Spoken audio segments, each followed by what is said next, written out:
motherfucker on record. Leave this bitch running. Keep losing sleep while driving in the backseat. What's left? Drowning in feels like an ocean. Negativity is getting closer. How to keep the heat gets colder, you know. Sometimes everything just gets harder. Sometimes everything just gets harder. Feeling like I'm missing some part. They just keep on getting much darker. Even when I'm down in the low, I remember what you were saying. Sometimes all you need is a spark. Maybe just a better kind of bitter. Lose gravity, I'm swimming in the quicksand. Up to my knees. Keep losing sleep, I'm at the team at midnight.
What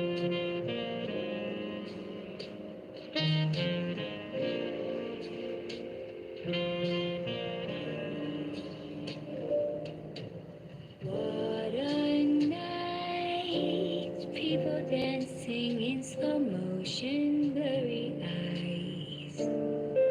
But I've had enough, it's time to say goodbye. 3 a.m. as I'm walking home with a smile. Smoky moon, like a shiver, all the shadows fade away.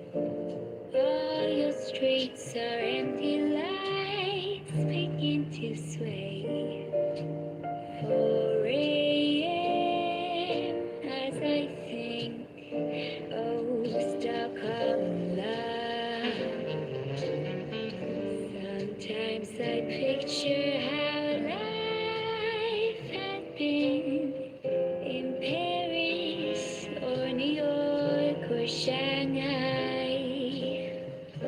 But you know what they say, east or west, our home is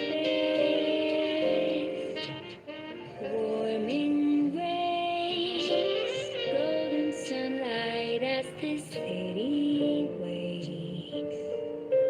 Oh, my love for you will never fade away.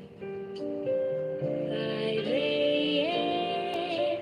as I sing, oh, Stockholm love.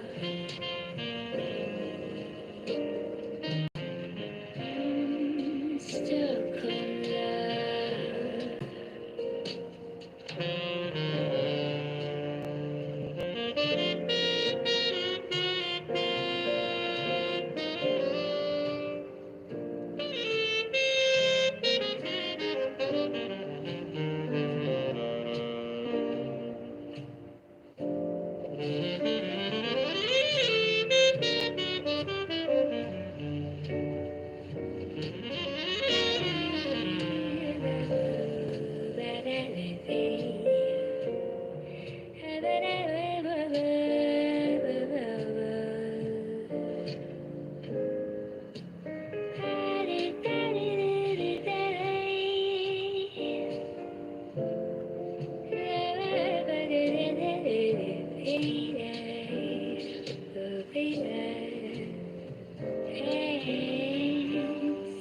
Sometimes I picture how life had been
We are back. Shout out to the CIA, the confident, intelligent, and assertive men out there.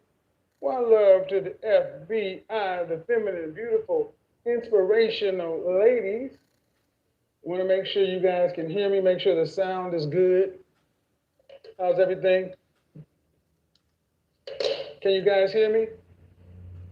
If you can hear me well, let's see what's going on. Let me make sure I can hear well. We're going to do a level check, 1, 2, mic check, 1, 2, mic check.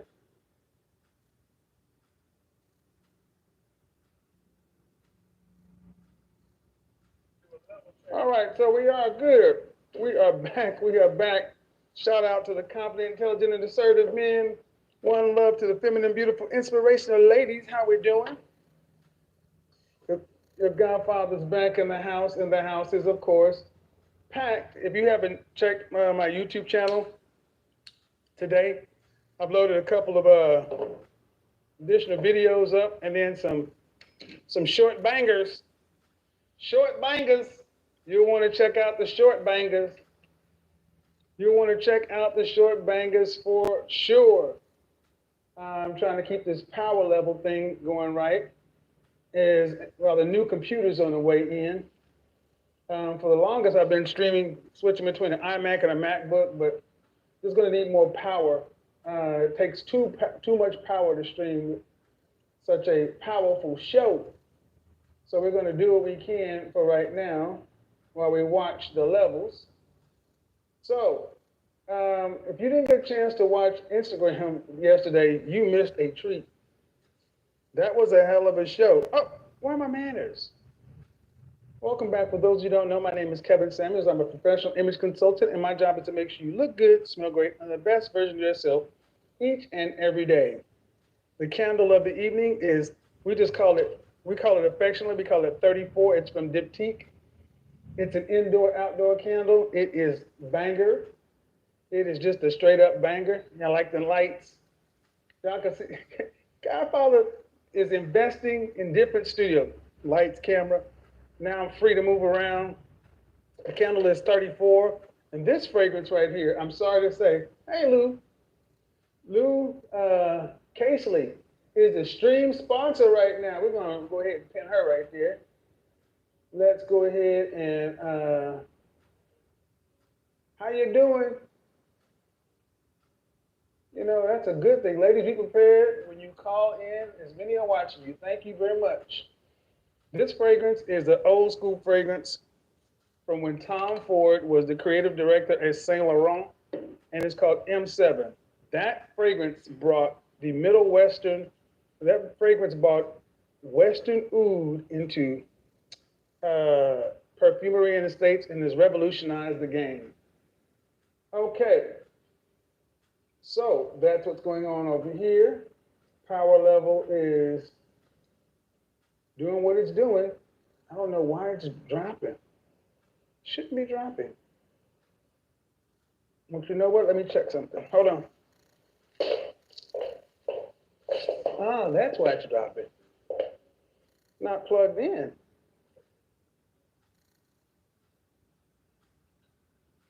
That's why it's dropping. Smart guy.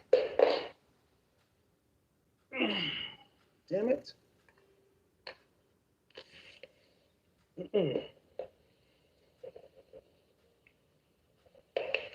Now, it's on its own independent power source now. So that should stabilize things a little bit. What a week. What a month September was. September was a hell of a month, and October is getting off to its own start. So a lot of stuff going on, people. But you got to keep your head up and keep soldiering through. The show must go on. Fragrance of the day, M7, candle 34. Let's go ahead and get a little RB. Until they decide they want to sponsor the show, no more free publicity for the Red Bull. I said it anyway. No more free pub for them. Okay. Keep it cool, keep it classy in the chat room, please. Um, Trying to keep it, waiting for my desk to come in. I have this desk that's coming in that can slot, that can move around. So I can be standing right here. And if I decide I want to walk over there and broadcast from over there, we're going to do it. So always trying to get things up and going. Y'all like the fireplace? Y'all like the fireplace? You like the little fireplace lit? Over there with Chanel. Hey, Chanel. Chanel got her own fireplace. You like the fireplace? You got to keep it player. You got to keep it playeristic up and around this piece. If you don't keep it playeristic, gentlemen, you can talk a good game, but if you don't keep it player, you don't know what's going on. But all right, let's get into the program. Keep the likes up. Keep the likes up, please. You should have over 3,500 likes. So again, if I look over and we're below 50% on likes, we'll play the entire song all the way through. The question on the floor today is, are modern women mercenaries? And when I say mercenaries, I mean when it comes to the modern dating scene. What I want you to think about is something like this. Think about if you've ever played organized sports or anything like that, you know that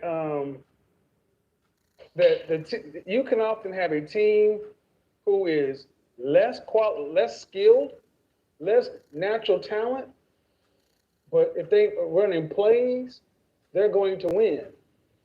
Let's play pickup basketball. You can go out to the basketball court anywhere in the United States, and you can have people who are great individual players, and they can decide to run, and they can do some incredible things. Street ball at its finest. But then you can have a team that comes in, a varsity high school team of bench players. But because those players are playing together, because those players have done the basic drills, dribbling, shooting, passing, that kind of stuff, and they're running plays, the team that runs plays often beats the naturally talented players, and they got to give up the game. And what tends to happen? You got guys out there who've been running the court, like a lot of women in general, black women in particular, got the natural gifts, the lips, the nice hips, the waist, the butt, the legs. You've been crossing up other ladies. Woo! Y'all been balling on them. Harlem Globetrotters. I mean, you knocking folks' knees together like Tim Hardaway and Allen Iverson, crossing them up. Then Britney Spears came along, Jenna Oy back in the day when she was 6 over at Blossom, and they didn't, Alyssa Milano, they didn't embrace the butt. And all other kind of women then decided to get back in the lab and decided to start running plays. And what I want you to think about is if you've ever played with people who don't know how to run plays, when you're out here and you're winning and then you start losing, what happens? The one guy who thinks he's Kobe reincarnated starts being a ball hog. What happens? Even when he starts getting cold, what does he do? He keeps jacking up the three, he keeps jacking up the shot, keep jacking it up, jacking it up. Any sport will do, because then people start playing for themselves. They're not trying to win. They're just trying to make sure they look good. How many times you've been playing with somebody somewhere and you're behind, and what do you see them start to do? They start to just ball hog, keep the ball, keep shooting, and then what happens? The other team slowly coming back, running that same play, pick and roll, inside out, very boring basketball, four corners, whatever, but they got the fundamentals. And what happens? As the team that's used to winning starts losing, the people start acting like, in this case, modern women, selfish nature. You start acting protective. And I want you to think about this. Modern women are moving around the court today with no playbook. They have not had any coaching. They have not been in any structure. They're not on any team. They're just great, got natural talent. And they're used to playing pickup basketball, 21 horse, any of these kind of things. But then you get in the game in relationships. And relationships require work. I say this often, like I talk to those young ladies. Normal relationships are boring because they have Monday, Tuesday, Wednesday, Thursday, Friday, Saturday, Sunday. They have Taco Tuesdays. You know, the first part of dating, you're getting to know somebody is exciting, but a normal, healthy relationship has routine and it's boring. But if you're only used to, above the rim kind of basketball, dunking and all this other kind of stuff, normal stuff is boring to you. Practice. I mean, we're talking about practice here. I mean, who needs to practice when you got natural gifts? Practice free throws, practice, improve your game. Why do you need to do any of that? Then when you get on the court and you start losing, what do people who want to win, who are used to winning, when they start losing, they start thinking about themselves. They start thinking about themselves. They start thinking about, I'm going to make sure, at least if we lose, I'll make sure I get my 20. I'm going to make sure my stats are good. Modern women are acting like mercenaries in this regard. You can even, I don't want to use the term free agent because somebody else that I know uses the term free agent. But they're starting to just act like it's all about them. You're moving like it's all about you. So you cannot play with anybody else. Who else moves like this? Mercenaries. You can have a standing army, and the army is comprised of the citizenry. The citizenry is called up, and blah blah blah. People go to basic training, yada yada yada. Then they go out onto the battlefield, and what often happens? You end up having highly skilled warriors, highly skilled soldiers who were really good, had some basic skills, but what do?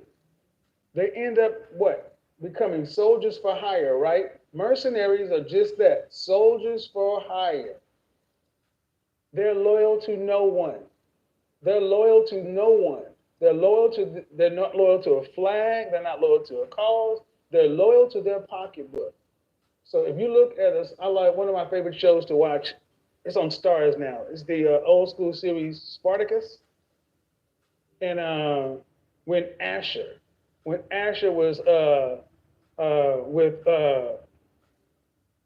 Praetor Glaber, and he was hunting down Spartacus. Asher said, "Hey man, you're trying to fight these gladiators, these mercenaries. You're trying to fight them with these regular army troops. A gladiator is worth three of your guys." And Praetor Glaber said, "Wait a minute, prove it." Then Asher proceeds to straight whoop three legionnaires' butts, 3-1. He beat them down. And Asher said, "And I was the lowest of the group." So what did he do? He went out into the world and found guys who were great warriors, great at killing, great at defending and taking care of themselves. And he brought them back over, paid them a lot of money, and they went out and they started to level out the playing field. But as the story ends, an event happens, and the Roman captain says, "Asher, look, I hear you on that BS. You're going to have to prove you're down for me." And Asher's like, "Well, maybe it's best that we leave ways." And he said, "Why don't I just take my men and go?" Now, he recruited all these men. He was the captain of all these men. And these men had more money and such and so forth. But all the guy from Rome had to do is like, "I'll make a better deal. 1,000 denarii and land."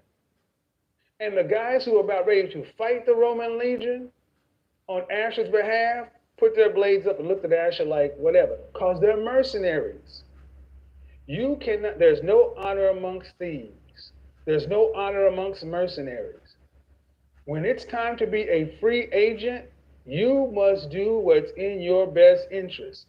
Ladies, I want you to ask yourself, on the modern dating scene, are modern women moving like Regular army, regular infantry, are they moving like soldiers? Or are they moving like mercenaries? Soldiers have basic training. You know, that stuff you learn, your basic duties at home, your wifely duties, your duties around the house. Then it don't matter what theater, no matter where you put them, they know how to do the basic stuff. Are modern women moving like soldiers, or are they moving like mercenaries? Meaning, I'm a soldier for hire. Any flag will do, and at the end of the day, it's all about me. Where do I get this? I get this idea when I sit around and talk to so many women. And I listen to women pour their hearts out day in, day out. But then when you get right down to the relationship, most of these women have wrecked their own relationships, walked out of it, because many of them were still carrying around traumas or the ghost of ex-boyfriends past, and they could not deal. They could have great situations looking them right there in the face, but they're still involved with the ex-boyfriend. How do you know if them? Remember I did, ladies. A lot of you. This is why these long relationships are stupid, because you take that long relationship into a new dating environment. Gentlemen, you know just like I know. If a woman has had a long relationship, you don't want to be the relationship that comes after, because you're inevitably the rebound.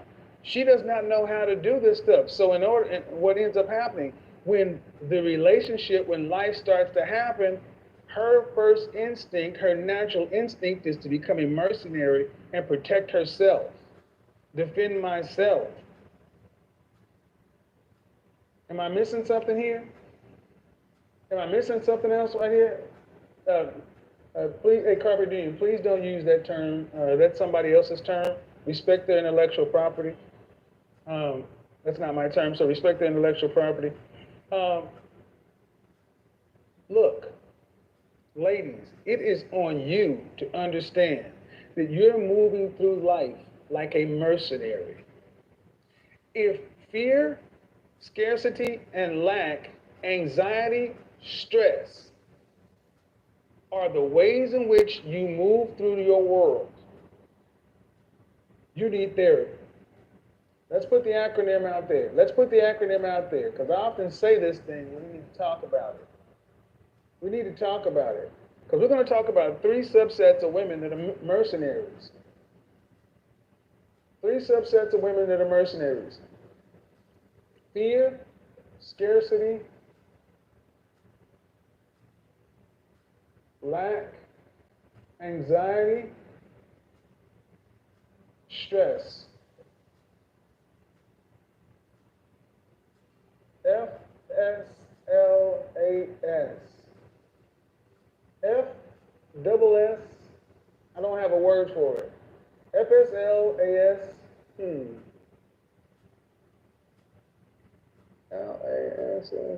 I don't know what you can spell with that. I don't know what you can spell with that. I don't know what you can spell with that. What can you spell with FSSAL?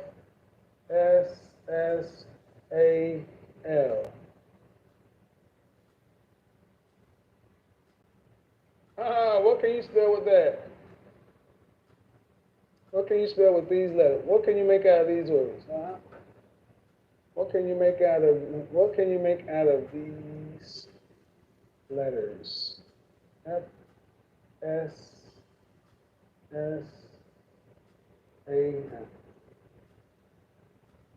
All right, FSSLA. FSSLA. Fear, scarcity, stress, lack, anxiety. Fear, scarcity, and lack are the three original ones. Fear, scarcity, and lack, but you also need to put anxiety and stress.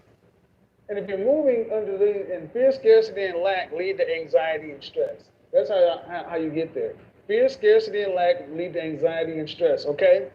Fear, scarcity, and lack lead to anxiety and stress. And ladies, if you're moving through your day-to-day life, and fear, scarcity, and lack is going to generate anxiety and stress. And especially when you're that way, you end up starting to turtle in, hunker down, worry about yourself like a mercenary, because you're under pressure. And here's the thing: this is not a new concept. When people are under pressure, some people focus, some people fold. And most people, when they're under pressure, revert back to who they really are. That's why this conditional femininity and this new age femininity goes away quickly when a woman gets angry. Fear, scarcity, and lack produces the anxiety and stress response, and there she is. You're a modern mercenary. Who are some modern mercenaries? Well, we already know our favorite modern mercenary. I'm a PhD. I'm a PhD. That's why your first modern mercenary, the career girl. Career above everything else, fear, scarcity, and lack. Because the structural things that have happened around you got those student loan debts and these careers and all this stuff out of control, and you can't give up control because you can't. Because fear, scarcity, and lack. I've already beat this one to death. But I want to talk about the next one. The next one. The next one you're starting to see more of, and it comes in two varieties. It comes in two varieties, but I'm going to talk about the variety you're starting to see more now. You're starting to see the 40-plus-year-old with the young dude. The old wife, young husband. The old wife, young man.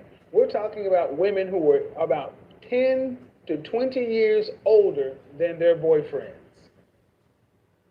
Now, these are the same women that before they got their boyfriend, they had all the problem in the world with age gap dating. Why?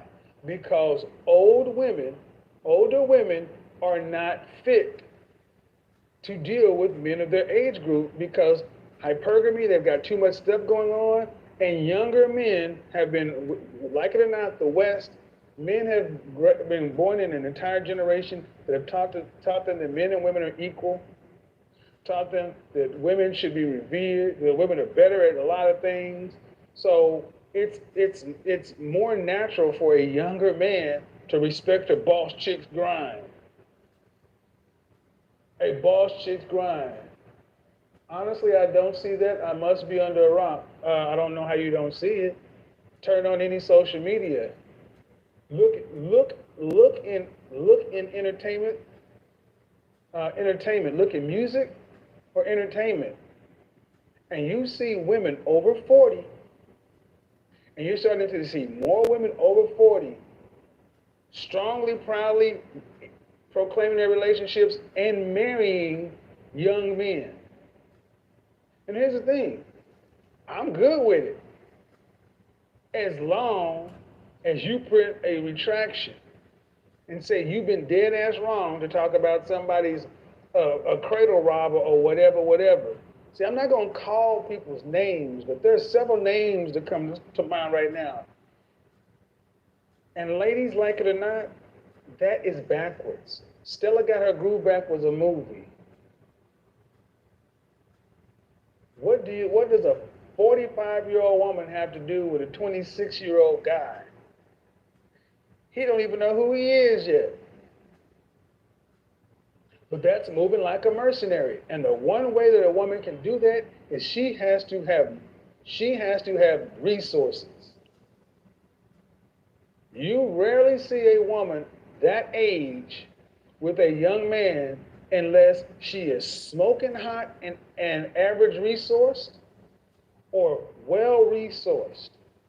I have had an older woman. I've been this before. I've talked about this before. When I was in my 20s, I dated an older woman, and I knew exactly what it was. And I benefited from it because she took me places, brought me around people, put me in, I was able to go with her and be in rooms that my resume could not get me into. My intellect could, but I didn't have those connections. But I didn't delude myself and make myself think that there was going to be some long-lasting relationship out of this.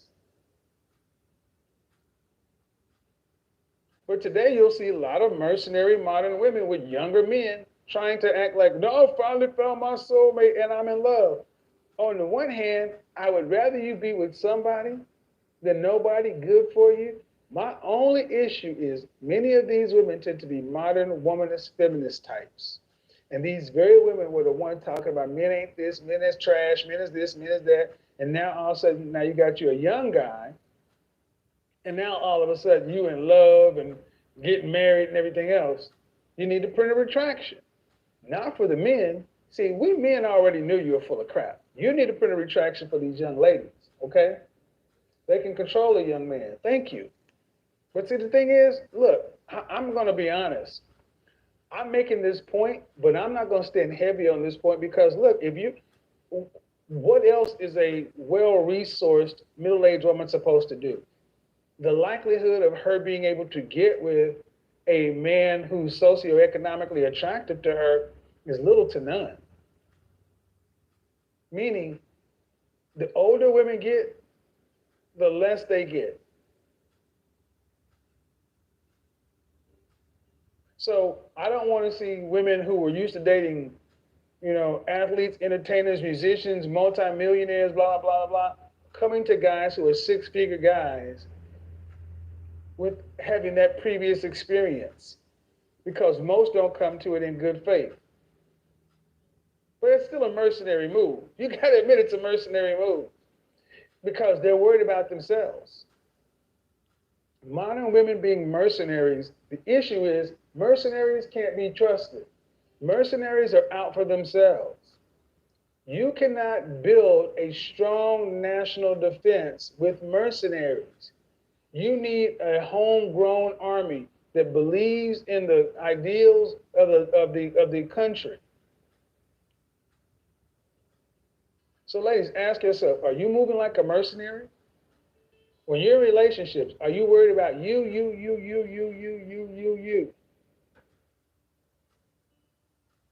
This is the problem I touched on in this whole notion, especially in our community, where dating is not fun in the black community because there's no trust. There's outright hostility between men and women. And how do you fix that? You ladies are going to have to surrender. You got to surrender. The war is over. You lost. Your side lost. Winter is coming. You lost. Now you can either go ahead and admit defeat or you can hold out. But you know what happens to people who hold out? You know what happens to people who hold out? I'm not going to make any of those references because but look, you could use any major conflict. You lost. And the only way to have a reasonable shot at a future is to give up the fight, sit down at the table and hammer out a peace treaty. And one of the first things in a peace treaty, especially among the women, is y'all need to walk around, drop this strong, independent, I don't need a man. No, I'm weak, interdependent, and need a man. Strong, weak, independent, interdependent, don't need a man, need a man. Weak, interdependent, need a man. O, weak. W, interdependent. I, need a man. N, that's how you spell win, ladies. Weak, interdependent, need a man. There's the secret to success outside of the 2/3. By the way, 2/3. The secret to life is 2/3. You know what 2/3 means, ladies? 2/3. 2/3. The secret to life is 2/3. 2/3. If you on Instagram, you know what this is. The secret to life is 2/3. 2/3. 2/3. That's the secret to life. You want to win, ladies? This is what you do. 2/3. What is 2/3? Everybody get your calculators out, ladies. Let's get some math. 2 divided by 3 is 0.6666666666667. Store that in your calculator memory. So let's say you are Jazzy.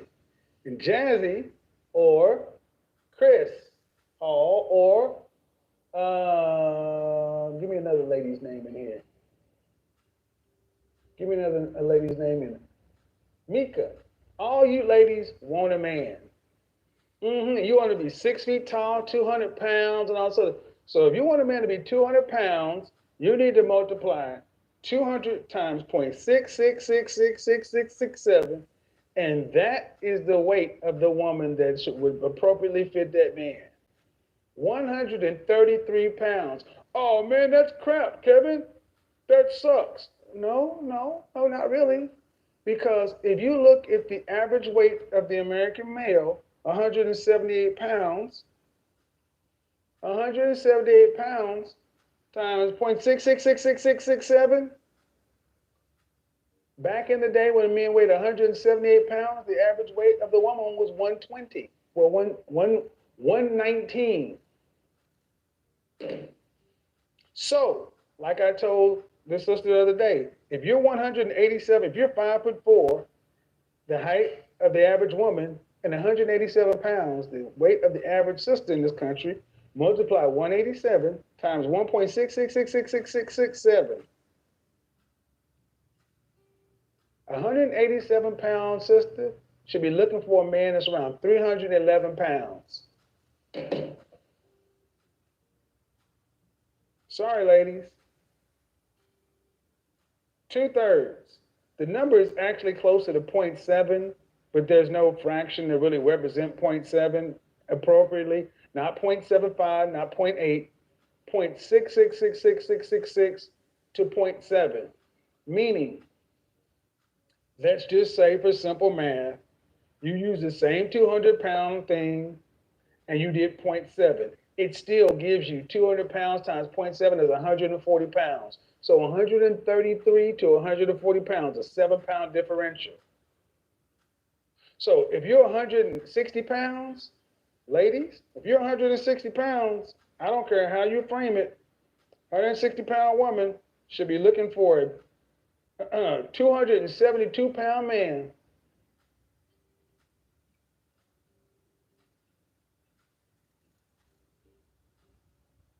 Is that right? Let me make that. Let me back that up. That don't sound right.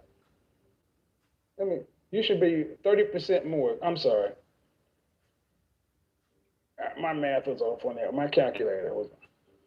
Yeah, I was talking too fast on that one. 1.3. 208. Sorry. 1.3. So a 160-pound woman should be looking for a man that's 203 pounds. So let's do the 187-pound woman again. A 187-pound woman, even if you use zero point 0.7, oh, he's still 200 and 187 times 0.0111 thing. Yeah, he's still 250 pounds. So even if you use 0 0.7, so a 187-pound woman, you should be looking for a man that's 250 pounds. So when I was talking to her sister the other day, and she was 213 pounds, and I said, ma'am, you should be looking for a man that weighs about a third more than you. Why should I get that? You should be roughly 2/3 the size of a male. 2/3 to zero point 0.7. You should be anywhere from 30% to 33% smaller than a man. Well, that means a guy that's 100, somebody said this. That means that somebody's 170 pounds. That means the woman is going to be too small. 170-pound man, that's still a 113-pound woman. That's still a dress size 4, 2, 4. Ladies, bottom line, I've taken a tangent off of this because one of the major reasons that many women do not seem to want to grasp with is your weight is keeping you unmarried. Men know and accept the fact that if they want to make themselves the best possible they can, have the highest chance of landing the best mate for them, they have to get their resources up. But whether they, but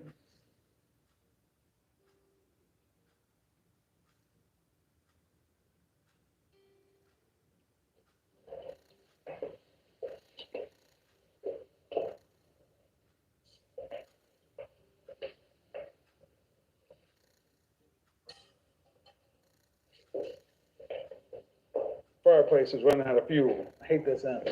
Guys understand that. Look, my income limits the kind of woman I can get. Simple as that. Men know that. Today's world, it does. The world is not like it was with my grandma, my grandfather, and all those guys.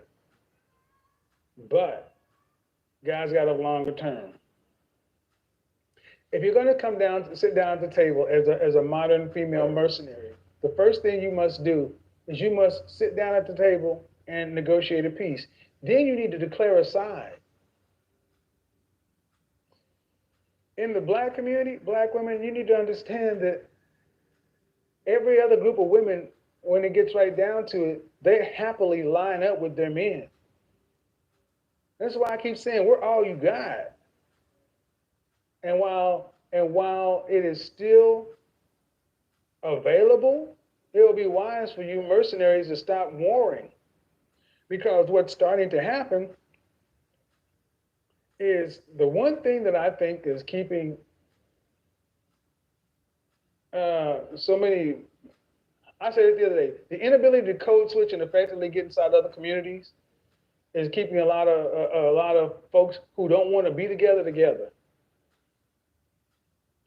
Black people, if you really could, black men, if you really could integrate and go talk in other communities, a lot would be gone.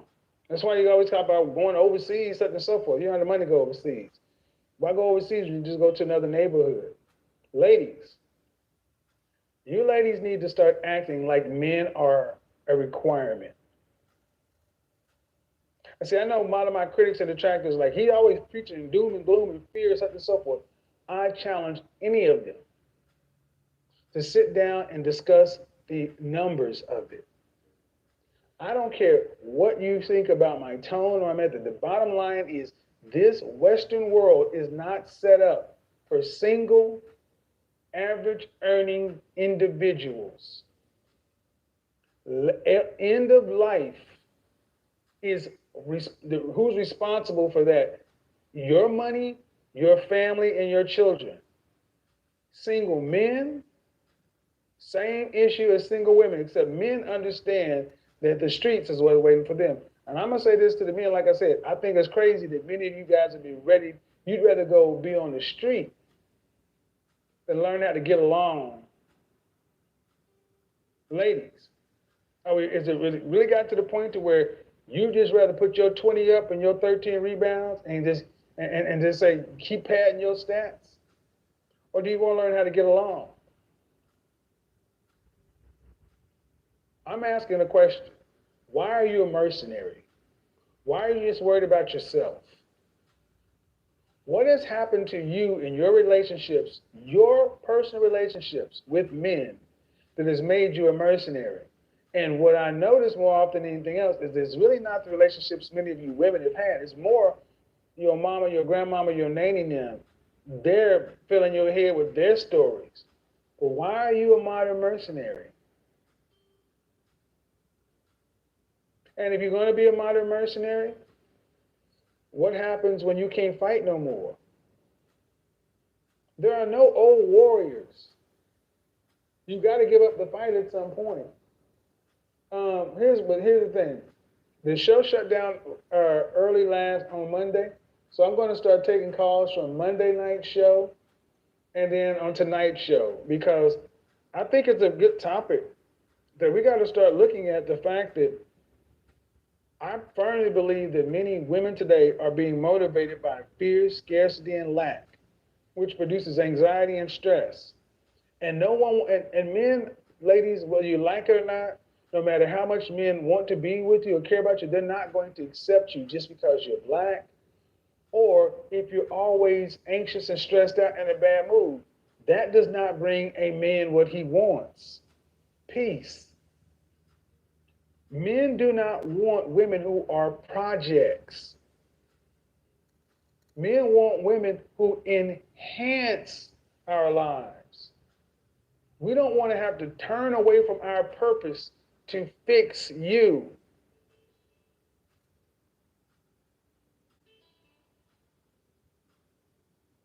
So, the question on Monday night, or ladies, or modern women, are you tired of being alone? The question on the table is, modern women, are you tired of being alone? Are you tired of walking through life like a mercenary? And here's another part about being a mercenary. When you're a mercenary, you sleep with one eye open. Because some of the things you have to do as a mercenary lends to bad karma and doing wrong by people.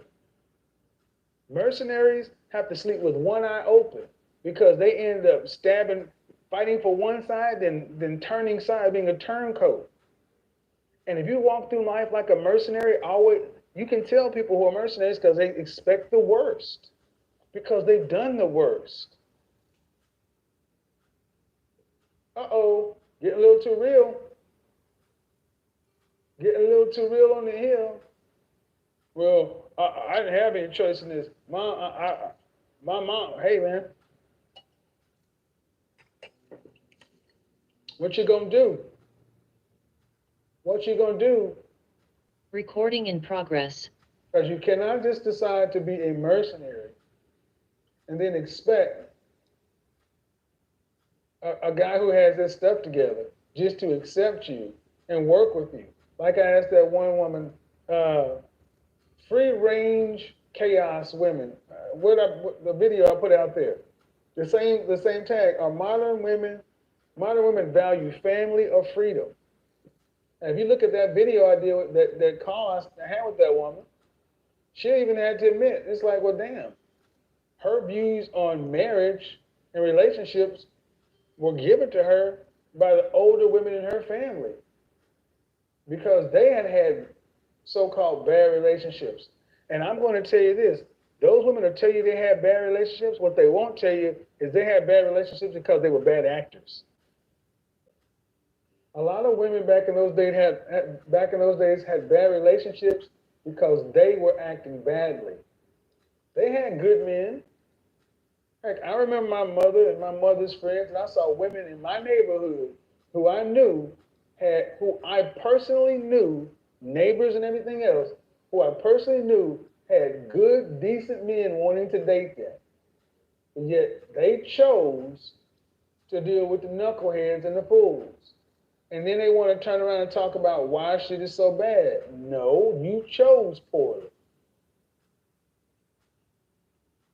Let's get this going, though. Let's get it going. Call line is open. When you click on the Zoom link, you gotta be prepared. And yeah, and if you just say you don't want to be seen, it needs to be for security reasons. Don't just say you don't want to be seen. Gotta stay on your purpose. Shout out to A Free. Look, I know a lot of you ladies don't want to be seen, but look. Now, if it's for legitimate security reasons or something like that, I'll listen to it. But for the most part, you need to be here. You need to be here so we can see what's going on. Not fair that you can jump on here and have a conversation and people just got to listen to your voice. Let's do this real quick and get to it. Let's do this real quick and get to it. Call line is open. You can respond to anything. Are you tired of being alone, or are you a modern mercenary? Ninguém me ama, ninguém me evita, mesma maneira que você. Minha vida inteira jamais procurarei alguém que ame o meu amar. Você não tem medo nem de ser passado. O sol nascerá e tu irás. Sing, Jen. Tenho confiança na sua tentação, tão conectada como um tendão. Eu tenho confiança na sua tentação, tão conectada como um tendão.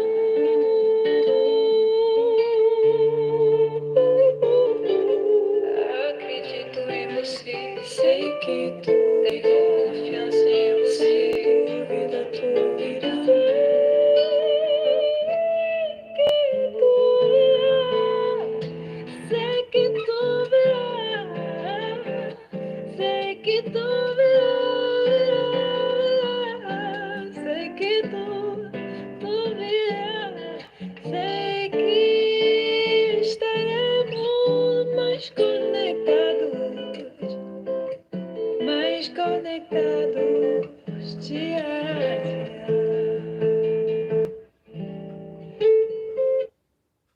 my new song.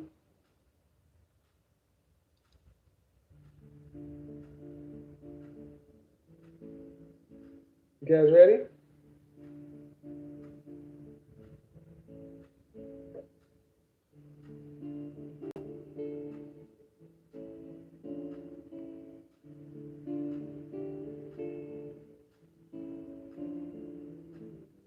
Ya te amo, no te preocupes, yo fui hecha para ti, ya tú sabes,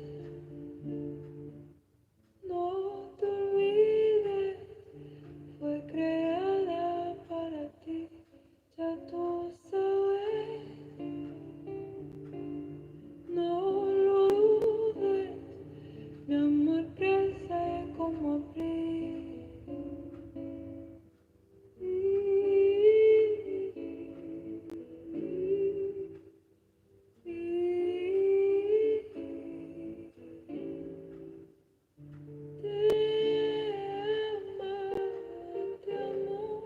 What a beautiful voice. Te amaré,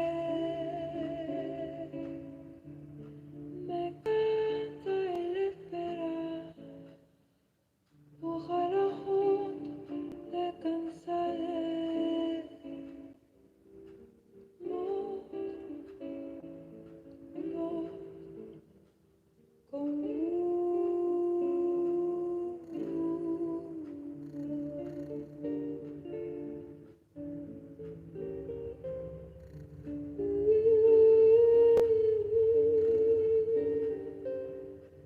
ya te amo, que esperanza no pierda, fue diseñada para ti, un día tú verás, mi amor brilla como el mar y la humildad, te sentirás, mi amor calma con la brisa del verano. All right. Te Yeah, baby. She can sing. te amaré, Jen, you can sing me to sleep any night. me cansa el esperar. Wow.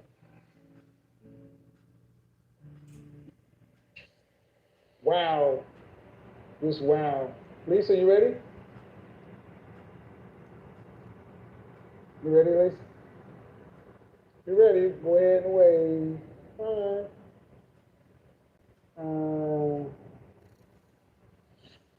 How are you? I'm good. Good. How old are you? I'm 50. All right. So, the question is, are modern women mercenaries or are you tired of being alone? Which one are we tackling? Well, I'm married. I'm married and I'm 50. And I feel that women should not be mercenaries. They should not be alone. They shouldn't And be? they should be married. Okay. Then why aren't more women married? More women are not married because they just don't understand that as women, we weren't put on this earth to be alone. We were put on this earth to be married and to be mothers and to be a helpmate to our husbands. How long have you been married? 15 years. Yeah, these women would say, yeah, you know what you're talking about. You know what you're talking about. You're an old married woman, get out of here. You ain't got nothing for us. Well, that would be their problem. That's what they're gonna say. I'm sure. Do you have any children? I have 4 stepdaughters and I have 1 son, Okay. How old is your son? 11. Okay. Is you said 4 stepdaughters? Yes, I'm married to my second husband. He had 4 daughters when we got married. and we had one child together. Okay. How young is your youngest stepdaughter? She's 25. Are they married? None of my stepdaughters are married at this time. Well, see, that's what folks gonna say right there. They're gonna say, "Yeah, man, we hear you. We hear you, man. You got your husband, but he came with four stepdaughters, and you've been around them for 15 years. Why ain't none of your stepdaughters married?" None of my stepdaughters are married because two are in college, two have finished college. I said your youngest stepdaughter was My 25. youngest stepdaughter, she is not married. No, Okay, but none of them are married. not at this time. No, there's not. They're not married. How old is the oldest stepdaughter? She's 30. Man, they are all past the age of marriage. Yes, they are. So the question remains, if what you're saying is, if you believe it, and you've been around there for 15 years, so you got around the 30-year-old when she was 15, and every other one you've been around since they were in the fifth grade, why haven't what you said, why haven't they followed it? See, this is why young women don't listen to y'all, because you got to answer that.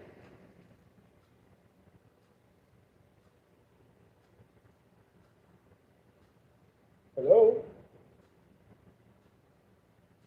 Hmm. Well, guess that happened.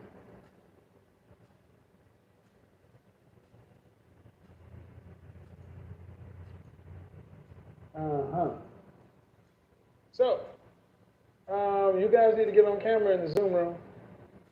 Start your camera. Start your video, or you can't be in. So, I don't know if she left, but I'm going to assume she left because the connection was just fine. And ladies, I don't mean to be rude, but when you say something like that, I know what women are going to say. And then they're going to be like, all right, well, you got four stepdaughters, 25 to 30, and they never wanted them married. But then you're going to say this is what they should do. Okay, I hear you. How are you getting these stepdaughters who have been around? It ain't like you was married 5 years. There we go. She's back. I think it's a fair question. I'm just telling you what women are going to hear. Hello. Yes, So women. I can hear you. Okay, you have me on TV or something? I have you on my laptop, but nothing else is on. Okay. So young women are going to say that sounds fine. Why ain't your stepdaughters married? I believe they're not married because they have not found the person they want to be married to. And you have to understand, there are my stepdaughters. Their mother is also an intricate part of that. I get it. But when you get on and say women should be something, just like they're asking, are you married? Great. Their mother's an intricate part. Is their mother married? Yes, Their mama's married. Their stepmama's married. Their father's married. All of them are single. And what I'm hearing is they got to find somebody. You've been around the oldest stepdaughter since she was 15, the youngest since she was 10. Did you talk to these young women when they were coming up about what kind of men they should be looking for and what they should be doing for a man and how they should treat yeah. a man? The two youngers, yes. All right. So, because a father should be kind of telling a woman what kind of man that would be appropriate for her. But women, Their father's involved. huh?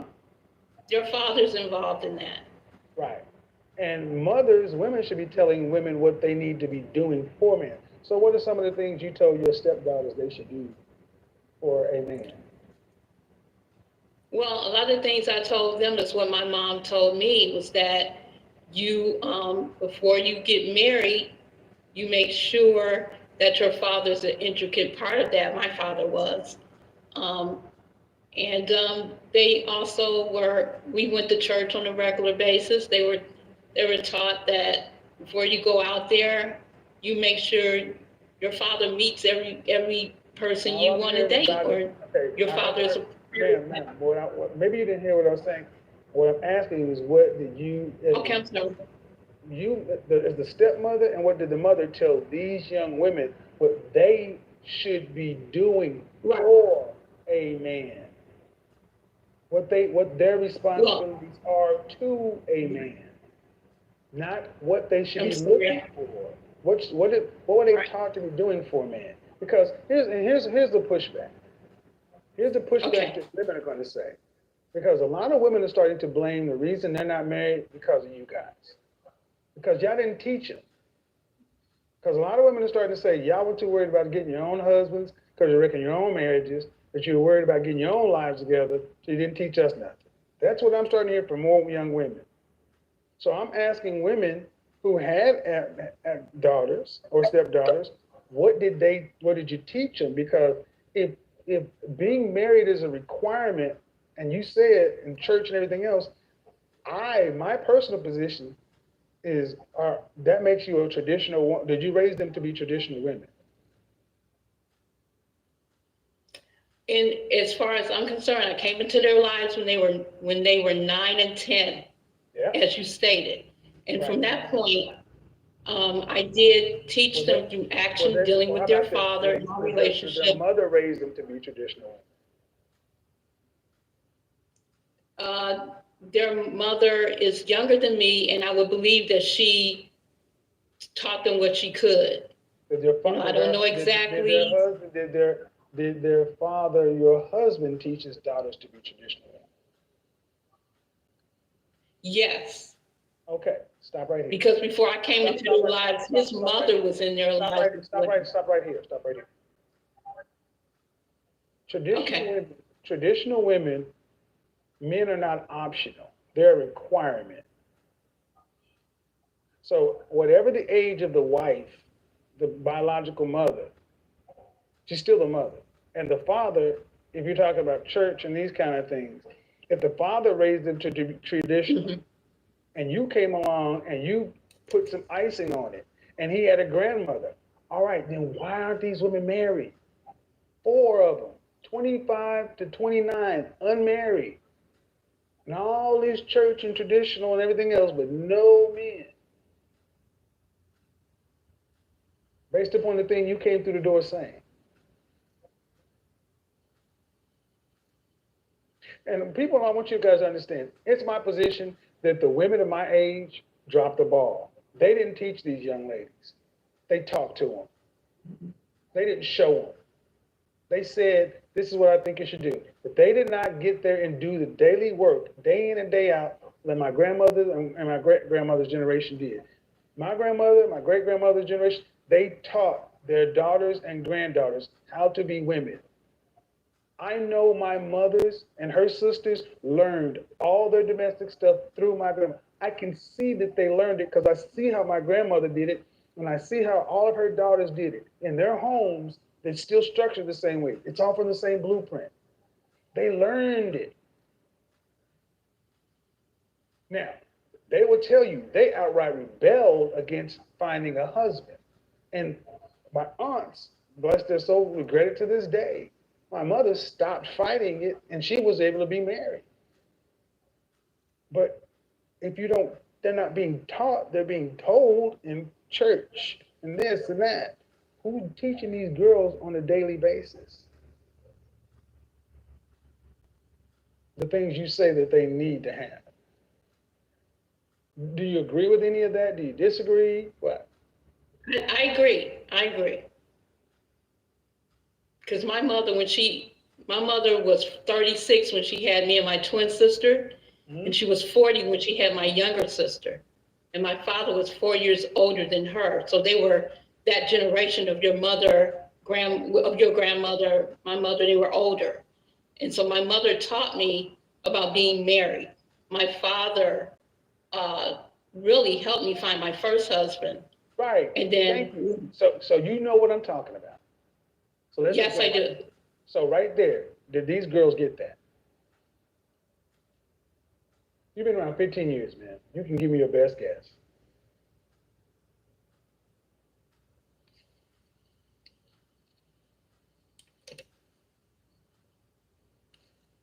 I didn't hear you. I'm not looking, so I need a verbal I'm confirmation. sorry, I didn't hear your question, I'm sorry. I didn't hear the last part. Did those girls get what your father, what you got? From their father, the two younger I'm ones. not making that I'm not making that distinction. From all the adults around. Okay, no, Thank you. End of story right there. So when you come right. in and say that I think women should be this and they should be that, for whatever reason, young women are sitting back saying, how dare you tell me that when y'all ain't teaching us this? All the women who got it, like you, and the women Hmm. like your generation, y'all all got it, but y'all didn't teach it. Then you're telling them that's what they should do. That's why a lot of these women are angry I because understand. y'all didn't teach them. So I'm asking this question on several layers. One, because you got it. Two, because you actually have four stepdaughters that you have a impact on. Yes, sir. So do you do you and the mother do you and their mother have any kind of relationship? Are y'all cordial? We're cordial. Me and All their right. grandmother has more of a better relationship, which is Who my is worried mother-in-law. about getting these girls married? I am, and their grandmother is. Why? Let's just say, okay, why ain't their daddy and their mama? That's a good question. That's I talked with my husband that's about a it. family. And here's the thing: I'm coming at this. This is a family. Johnsons and Smiths. I don't care. You got adults on this side, adults on this side, children on this side. My position, based on what you said, you got four girls who weren't taught, and this is what tended to happen. This is a good call because the adults are so in their bullshit that they couldn't give the girls what they needed, and the girls are just out here making it up. And even at this age, 50, your husband, their father, their mother, your cordial, you can't honestly say nobody's exactly teaching these girls anything. They're just out here. And there's another point I would like to interject Go ahead. if you don't mind. Go ahead. Go ahead. What if they haven't showed, some of them haven't showed that they even want to be married? What did you teach them about marriage? What did you as the stepmother and the elder teach these young women about marriage that they should want to do it? How have you made marriage look to According these to, young women? This is a fair question. What did the hmm adult women around these children teach these young ladies that they should want to do it? Well, the only thing I can answer to that is that, as far as I'm concerned, my relationship with my husband, making sure there's a family unit and that that we make sure they understand how we interact with each other, me and my husband. But that's from a child's Um, place. That's from a child's right. place. From a young adult woman, But here's the thing. You were around them from the age 9 to 14 or 15. And these right, young girls don't get taught. They get, at best, kind of shown. right. Can you I sit agree back? with Can that. you honestly sit back and say that you or the mother or the women, you've ever sat down and had a one-on-one conversation and told daughter A, B, or C, A, B, C, or D, A, this is why you should get married. This is what a wife's duty is to a husband and her family and her children. This is the benefit of being married. This is the obligation. This is the requirement. This is why, and this is why it's a great thing. This is why it's necessary. This is why it's necessary. Have you ever had a conversation like that? Yes, Okay. yes, I have. At what age? 18 with the youngest one. Okay. So at 18 with the youngest one, I gotta ask, why not the other three? The other three, the older ones, I was not around them as much, just the two younger ones. And what I'm trying to show is when families get fractured, adults tend to worry more about getting their shit. And the kids are left to fend for themselves. Doesn't make you not a good people, but the fact of the matter is, I know how young ladies are going to hear this. And it's like, well, they're not showing the aptitude to want to be married. Well, damn it, that's the adult's problem. Y'all, you grown ass women didn't teach them. You didn't show them anything. They're showing strong, independent, don't need no men. Men are to be feared. Men are to be avoided. Men are not required like they were in traditional life. We're old enough to remember, man, when girls used to actually be excited to have boyfriends. Yes. Well, God damn it. I mean, excuse my French, but why aren't these young ladies feeling the same way? Because they didn't get taught that men are valuable. That's I our agree. fault. That's our fault as a generation. It's our fault. And as men, we have to hold that. But you ladies are going to have to hold y'all's part of it too. And here's the problem. And I'm going to set you to the side because I don't personally know you. So I don't want to make it sound like I'm saying this to you. So I'm going to move you over here. But it has been my experience, especially in the Christian church. Far too many of our women are walking around with their church hat on like they earned it. And you Oh my ain't, God, yes. women ain't earned this damn church hat. My grandmother earned her hat. My great grandmother earned her hat. Many women in my generation is just fucking wearing a hat like you earned it. You ain't done the fucking work. Because you judge the woman by the product. And what are the daughters? You can judge my grandmother by her daughters. They learned whether or not they did anything with something else, but they learned it. These young women don't even know. I see young ladies who don't. Oftentimes, I'm having to teach. I have to take young ladies to somebody to teach them how to walk in heels. I'm having to teach women in etiquette classes how to sit in a skirt.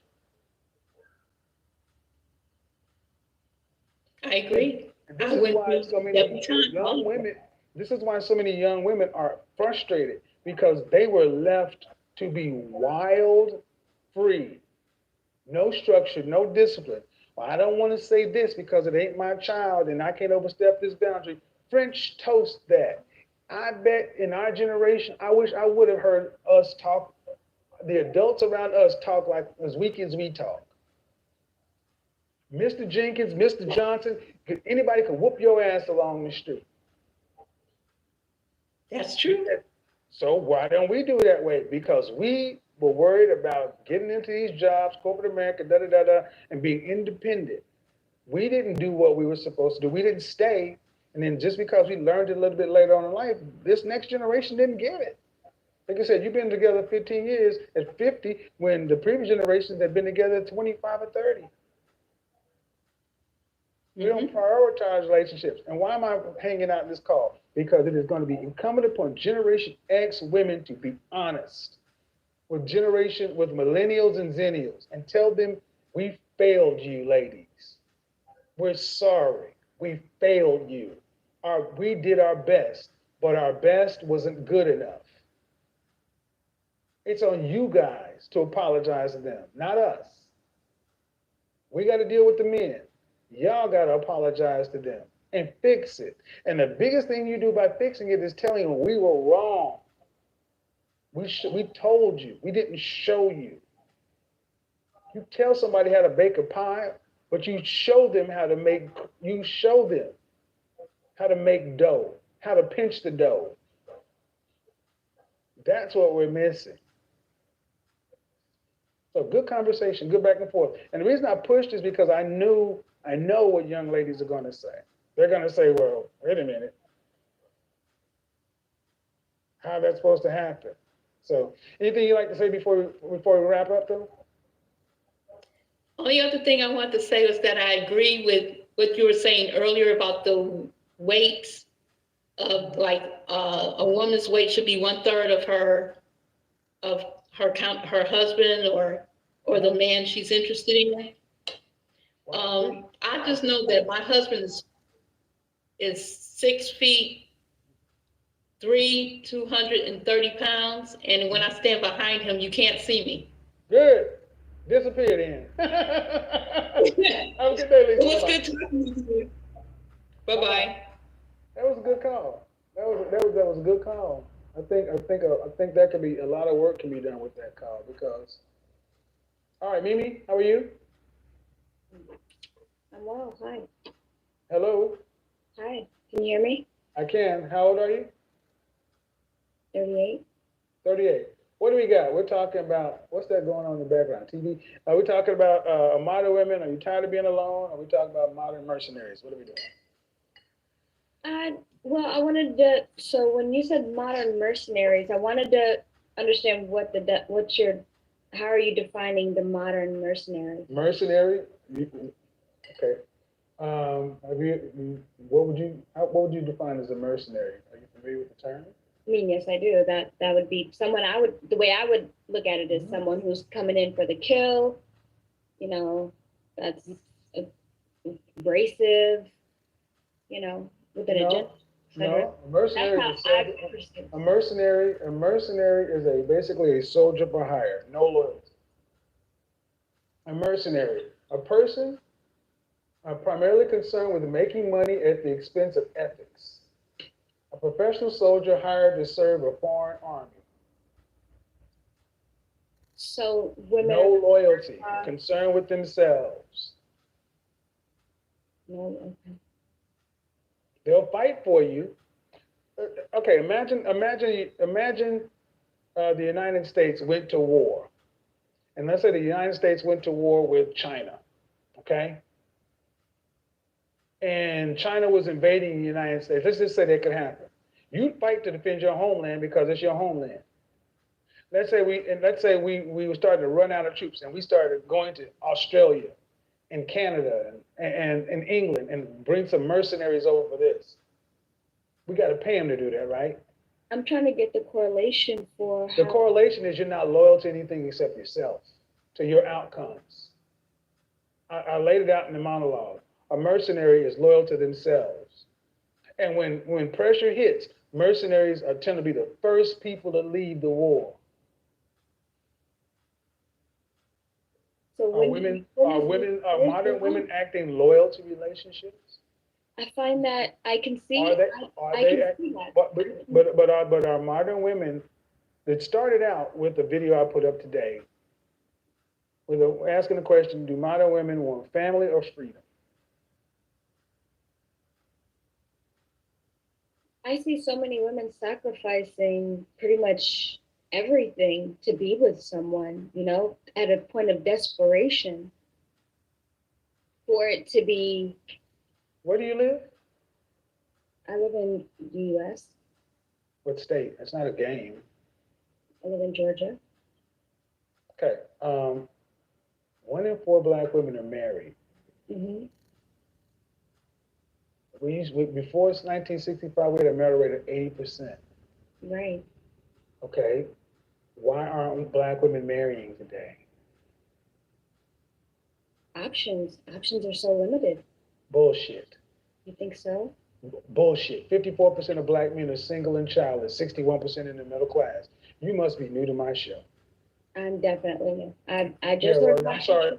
So, ma'am, what you're saying is talking points that have been disproven. You can go to blackdemographics.com, Black Statistics by Black people, for Black people, and see the marriage numbers. I would like to learn. That's why I came. 54% of great things about you. Okay, one of the things you don't do. One of the first things you don't do is you don't overtalk. So if I'm talking, you can't talk through. It's bad for the listeners. But if you say lack of options, that's bull.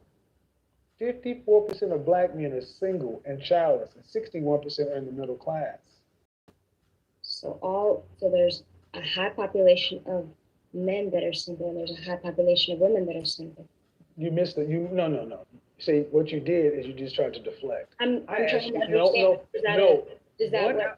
Black women marry at a rate of 1 out of 4. The next lowest group of women is 54%.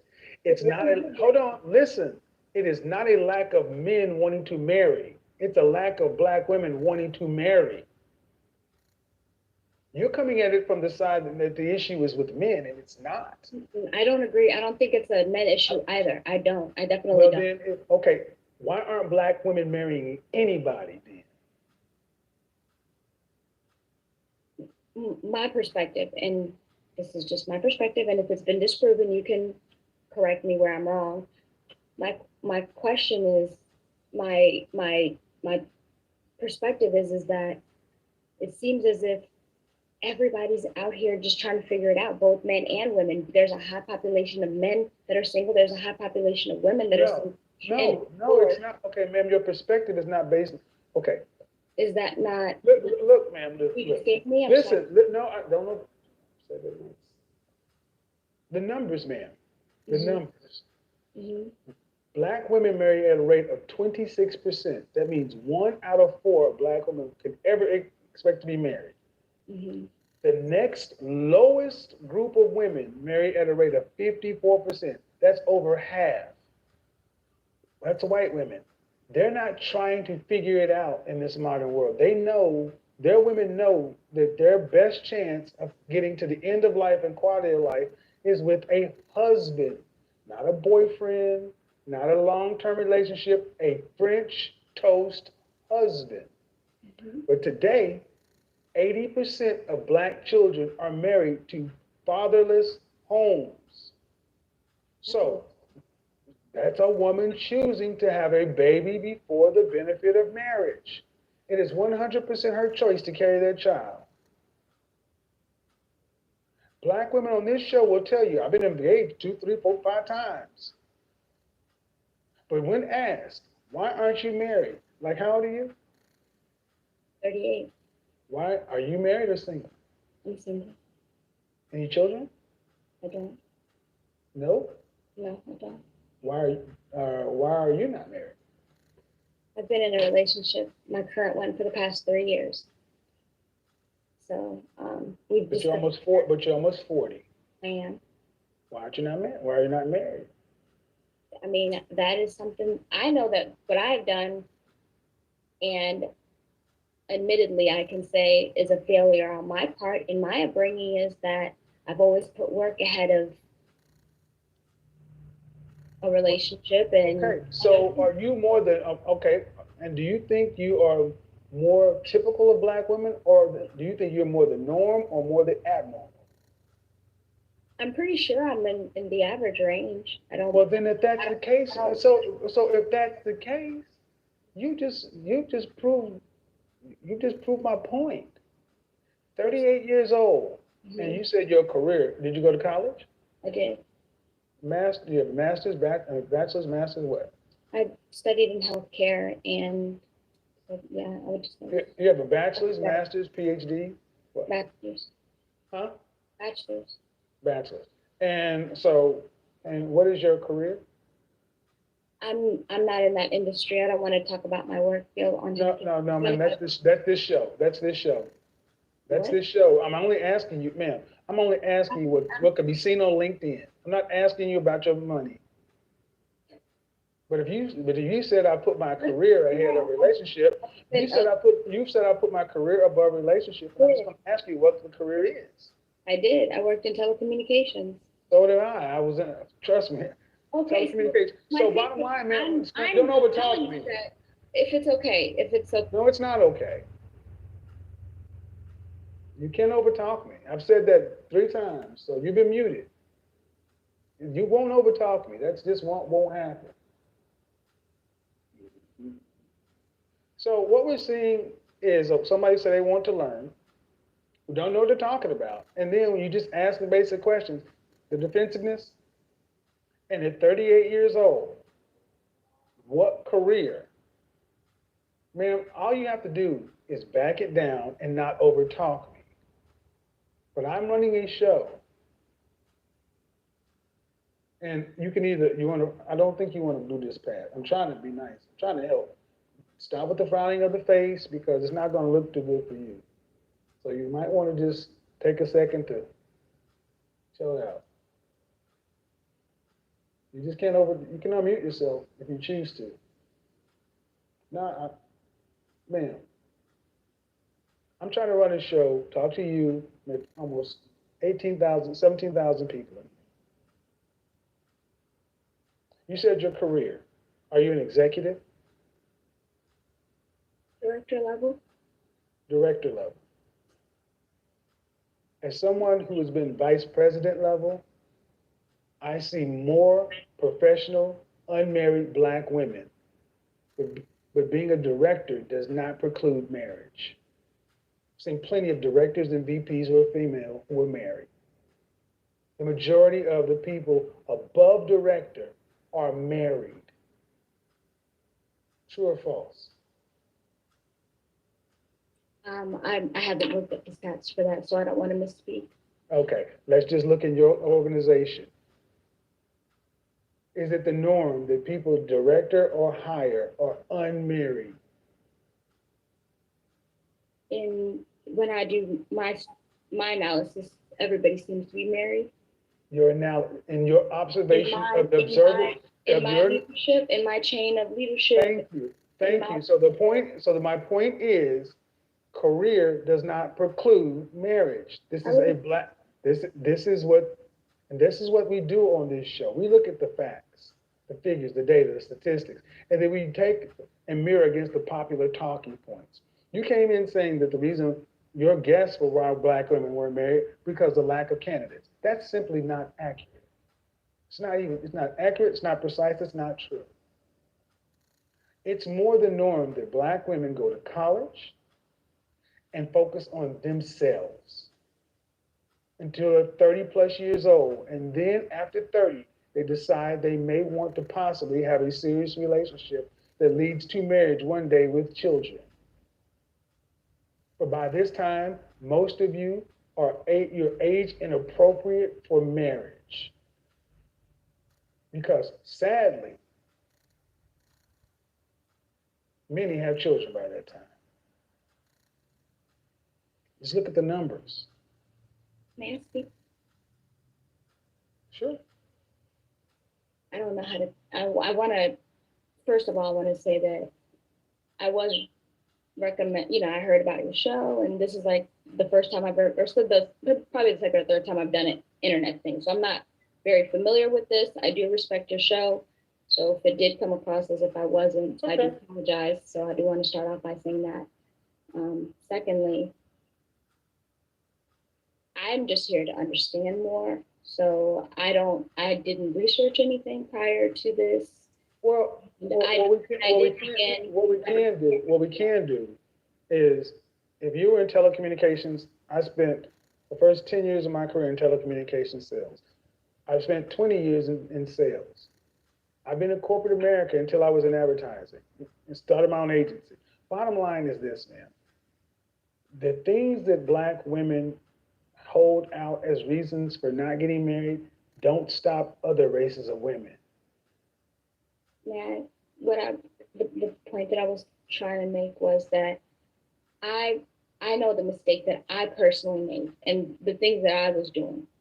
So I have full accountability into what the reasons why I'm not married. Okay. So I didn't come up at the beginning of me saying that was I made the mistake of really over prioritizing my work and thinking of trying to be the stereotypical things that you hear about what young women try to do. Let me stop you right here. That is the very definition of being a mercenary. Right. So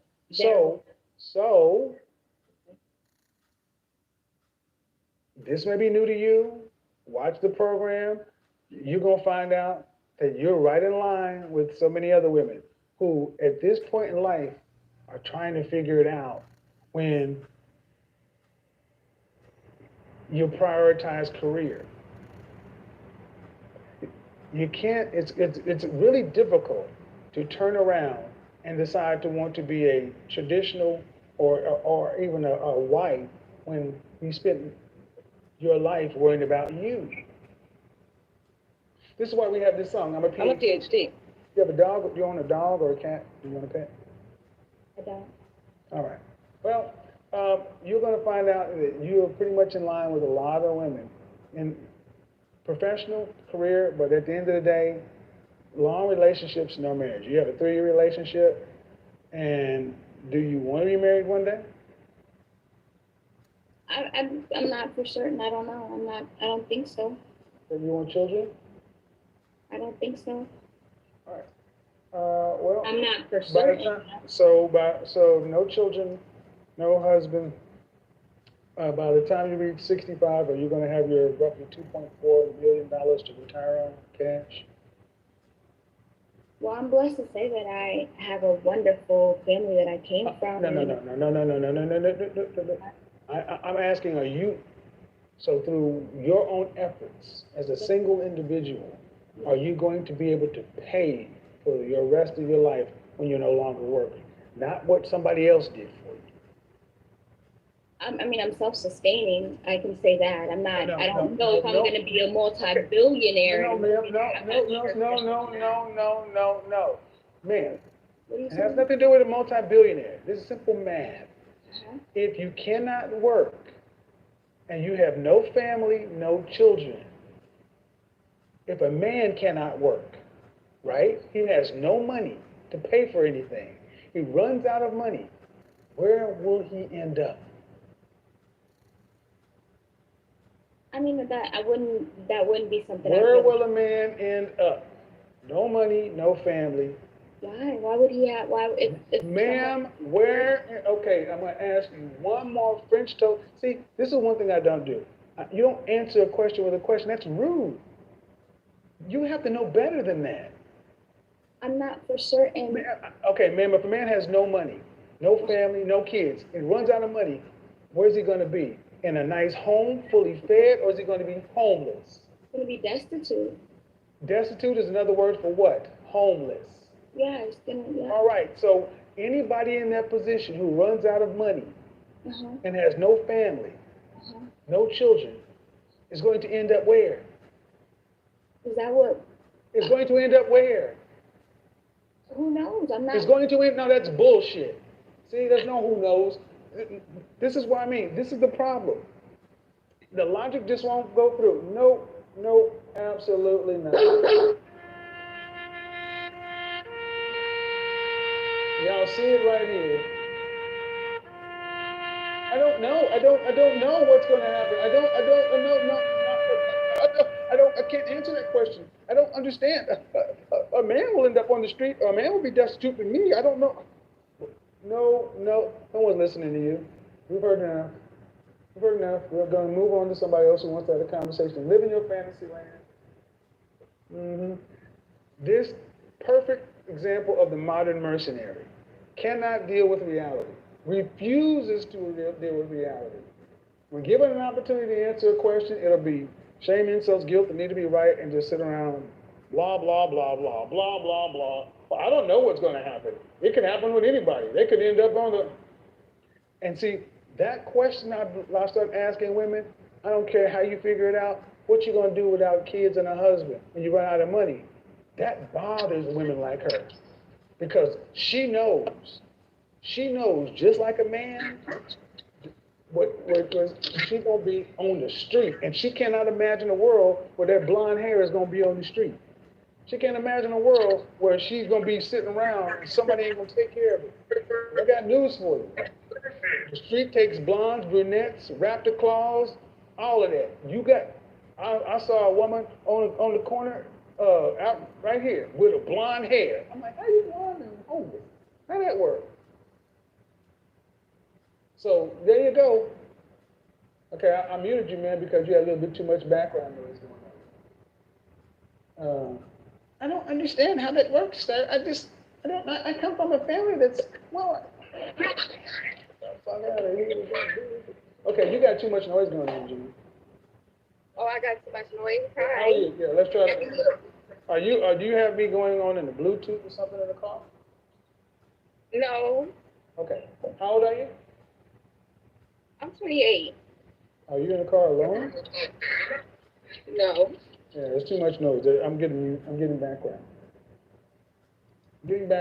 So try to put me on either headset or I can't do that. Lachey, then Karen, then Terry, then Tati, then Nikki. Nikki. Lachey, go ahead. Hello. Hi, Kevin. How are you? Yes, hi. Fine. How are you? Good. Let's woosah and start all over again. Woosah. Right. That was fun. All right. So, what are we doing here? We're talking modern women. Tired of being alone or modern mercenaries? Yes, actually, I agree. But I also have like a rebuttal. I think there's like mercenaries on both sides with both men and women. I don't think nobody's going. How old are you? I'm 34. I'm going to ask you. I'm going to ask you a question. Why do you ladies? Does that make your life? Does that change one bit of your outcome? Saying, but he did it too. I don't know why you ladies do that. Why I don't know. I don't know how that changes the conversation. Saying, well, men do it too. It's called whataboutism. Why do y'all? Why is that relevant? That they're mercenaries on both sides. Because then it doesn't it goes both ways in order for it to work? No, it doesn't. No? Without us, you have nothing. See, without your men, you are vulnerable to the environment. See, that's the problem. You're not my equal. Sure. You have any children? I do. How many? I have 4. Any boys? 1. Uh, The last one. He's the baby. oh, Jesus. So you got 3 older sisters. You're single? Yes. How many different fathers? 3. Okay. So by my math, by the way I do math, the guy you lost your virginity to would have been your husband, number 1. Then you got 1, 2, 3 different fathers of 4 children. So you'd have been married 4 times by now. Do you want to remarry? I do. Okay, so you're looking for a 5th husband. Virgin, 1, 2, 3 kids, 4. So just like I put the video up the other day with just today with the sister with 3 kids, mother 3 is a good deal. And we get back to this whataboutism. How does that change the facts on the ground for you? Yeah, I still remain the same. You're right. So I'm always curious as to why you didn't choose to marry any one of the men you had kids with. It wasn't a choice. The first one I was too young. Second one proposed. How old is your oldest child? I was a teen mom. This is 9. How old were you? All right. So, yeah. Boy, howdy. Virgin, husband 1. Every baby daddy counts as a husband. So start telling these ladies, hey, you looking for a 5th husband? What? Hello? Hello, Karen. How are you? Yes. Hey, Kevin. I never get to catch you live because I'm always at work. Okay. My values are a lot aligned with yours. And I started listening to you because I have 2 sons. One's 37. I'm 61, by the way. Okay. One's 37 and one's 25. I've been on both ends of the spectrum, and I was not married. The first child I had at 23, and for me, that was too early to be pregnant. And a lot of it may have had to do with just me. Like sometimes you say my parents were divorced, but the thing that resonated with me when I saw one of your videos on my way to work today, I'm a nurse, by the way, I have a BSN. And hold on, let me ask you, you said you were 23 when you had your first child? Yes, not married, not planned. Okay, hold on. But you were not married. Not married. So why do you say you were, hold on, let me ask you, why would you say you were too young if you were not married? Because I was not prepared. Even though I had a big gram, I got 5 aunties. My grandmother had 13 kids. And my aunts, like you said, like I said, I'm in line with a lot of your values, but some of the things that you say, I don't like. Second, Like today, like just earlier, you spoke about, and I have two boys, 125, 137. Our first one's married, just had a second baby. My 25-year-old is not interested because he can't seem to, because he works extremely hard. He's a plumber. Man, do me a favor. Do me a favor. I know you're trying to get it all out, but let's gotta stay concise. What don't you agree with? I don't agree with when you told a woman on an earlier broadcast that she wasn't prepared to be a wife. I don't think anybody, when I think what of was the myself, context? Oh no, hold on, man. You got to tell me what the context was. Who was this woman? Okay. What broadcast? I'm sorry, I don't know what broadcast it was. It was like a month ago. But anyway. Okay, so hold on, stop right there. You can't do that.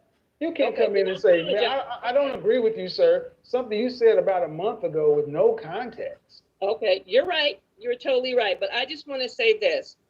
I am, and the second time when I had my second son, I got married at 35. I was prepared to be a wife. Okay, so let me stop you right here. Let me stop you right here. Mm-hmm. What preparation does a female need to be a wife? Let me tell you, for me, it was first, I got myself into intense therapy when I was pregnant the first time because I knew I wasn't prepared.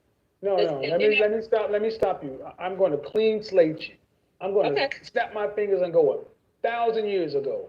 What preparation does a female, not you, a female, female need to be a single, solitary man's wife?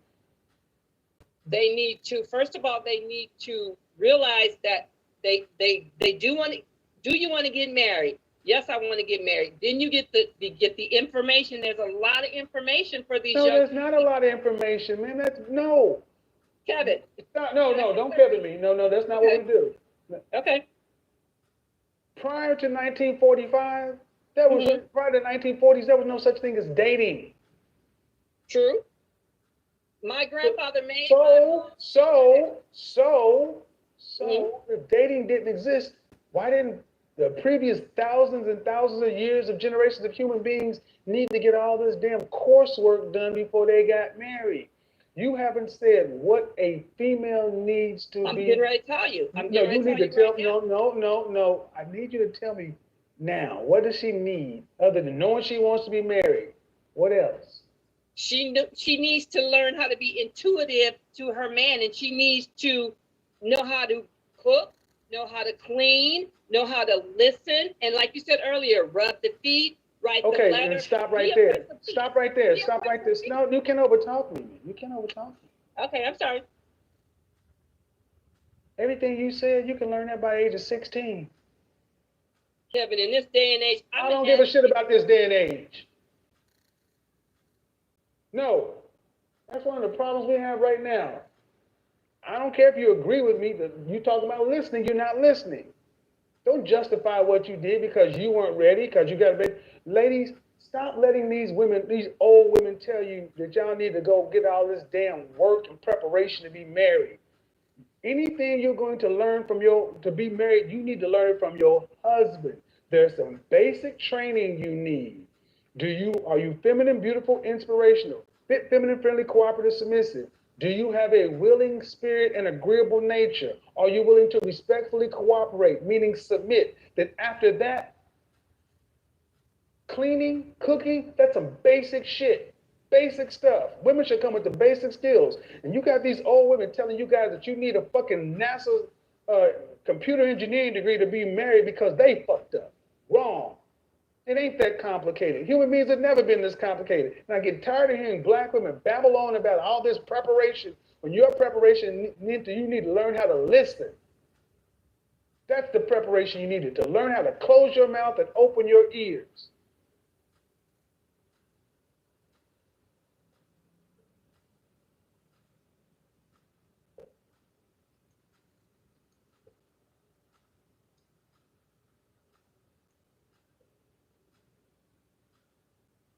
So these young ladies don't listen to y'all because y'all babble at them. I needed to have this and that.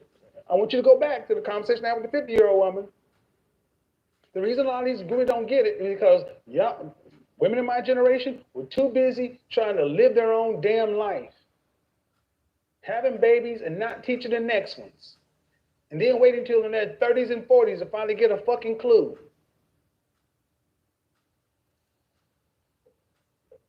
I stand on what I said to the first woman. Man, nobody listening. You've been muted a long time. You just talking to yourself. I told you you can't overtalk me. I said that a long time ago. Tati, go ahead. You can do that to your husband. You can't do that shit to me. Tati, unmute yourself.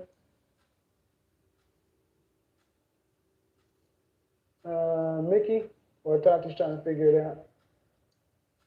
Hello. Hello. How are you? I'm good. How are you doing, Kevin? Nice to I'm see well. you. Nice to be here. Likewise. What do you got for me? Modern women are dating mercenaries, or are you tired of I being see alone? that you're.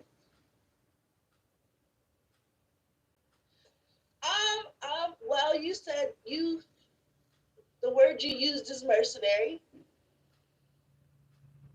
but that's kind of cool. Like like Boba Fett, like How old are you? So you can't make it too How cool old are for you? us. You know what I mean? How old are you? Mercenary. I know what you said, but How old are you? I am 26. All I'm right. 26. We gotta kind of stay on task. What are you here to discuss? Okay. Well, I wore my good guy shirt, because I saw a video. In the context of the video, you were comparing women to a car.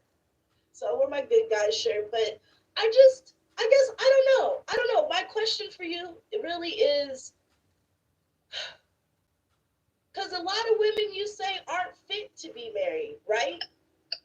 Like, a lot of women aren't fit to be married. So what do you think about that? Do I have a man? Stop talking! Do I want to get engaged one day? But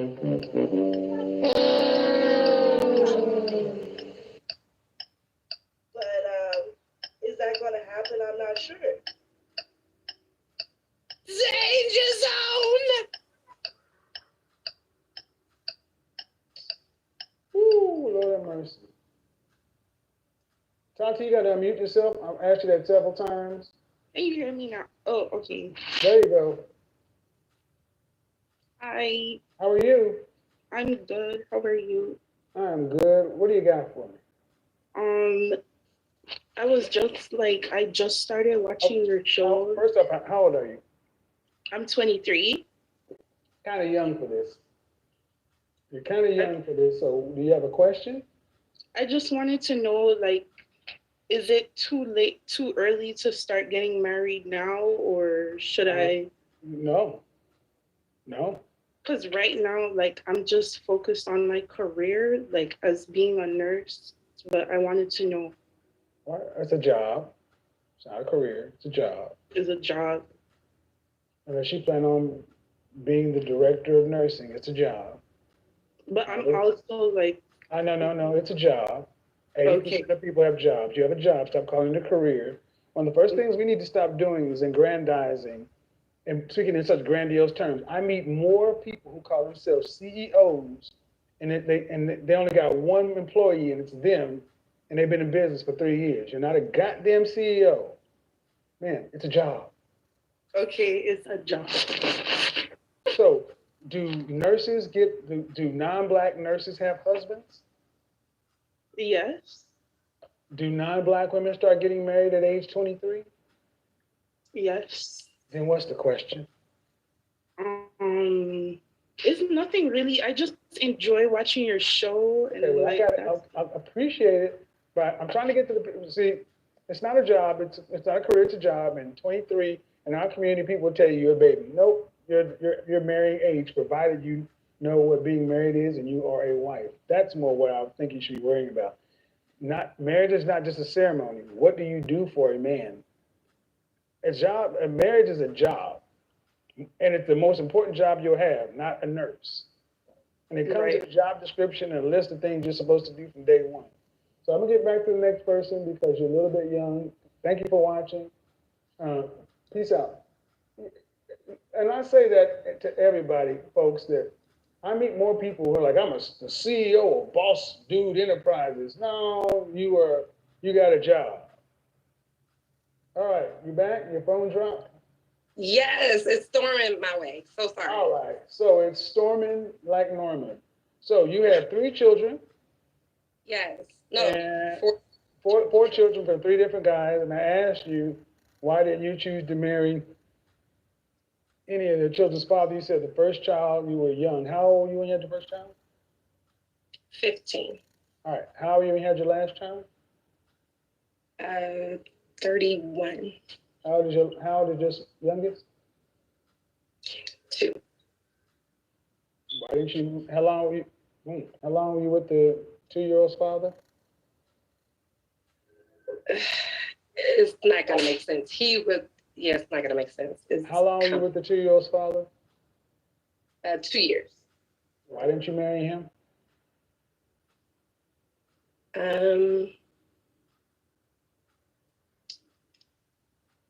Okay, let's skip all the way to the end. Let's skip all the way to the end. Man, why are you requiring marriage now? I'm not requiring it now. You asked if I would like to marry. Okay, I guess you're right. It's not requiring, but why would you like to get married now? I guess that's a better way to ask the question. Why would you like to get married now?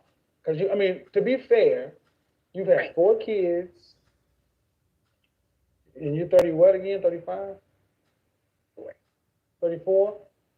Yes. A lot of kids for a 34-year-old. It is. Well, why marry? But why would you like to be married? I wanted to be married then. I don't think that people, the timing it wasn't right for everybody. But what do you mean the timing wasn't right?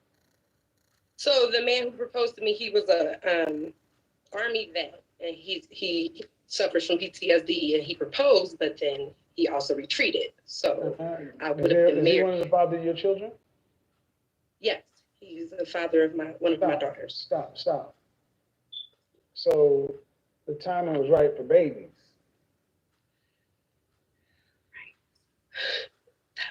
See, y'all, I'm gonna just say this, in particular, our women, y'all take being a wife far more seriously than being a mother.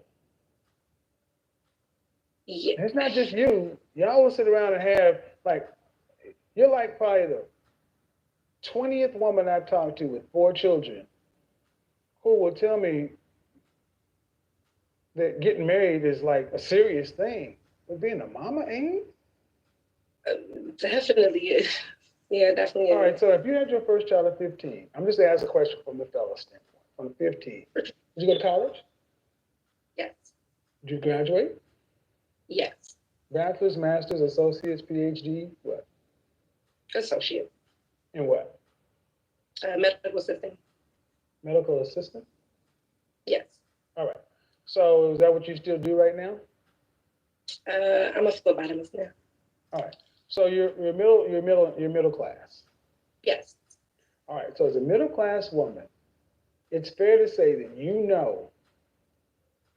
don't make enough money to have 4 children. Right. Why did you have the second one? That's who I thought I was getting married to. But why not be sure and go down the aisle and get the ring and the certificate? Why is that a good? Do you have a daughter? Yes. So if your daughter thinks she's going to marry your man, you'll tell her to go ahead and start having kids. No. I don't. Then why? Because men really want to know, why do y'all think, hey, I want to marry you. Okay, let me go ahead and get pregnant. Why? Right. Yeah, no, I was pregnant, then he proposed, and I thought we were going to get married, but he just wasn't. No, you were pregnant before he proposed. Yeah, so that's not who you thought you were going to marry. But I did. He just didn't propose yet. We were talking. But that doesn't. Okay, see, no. I know. I was young. I know. I didn't have a mom. I know that is. You're not young. If you're not young, how old were you when you had this kid? Her 21. 20. Yeah. Okay. So due respect, at what point do you think you should stop having children? I should have. I know. No, I'm asking you. At what point do you think you should stop? Oh, I'm done now. The second child, I should have been done. Yes. Okay, but Yeah, but yeah,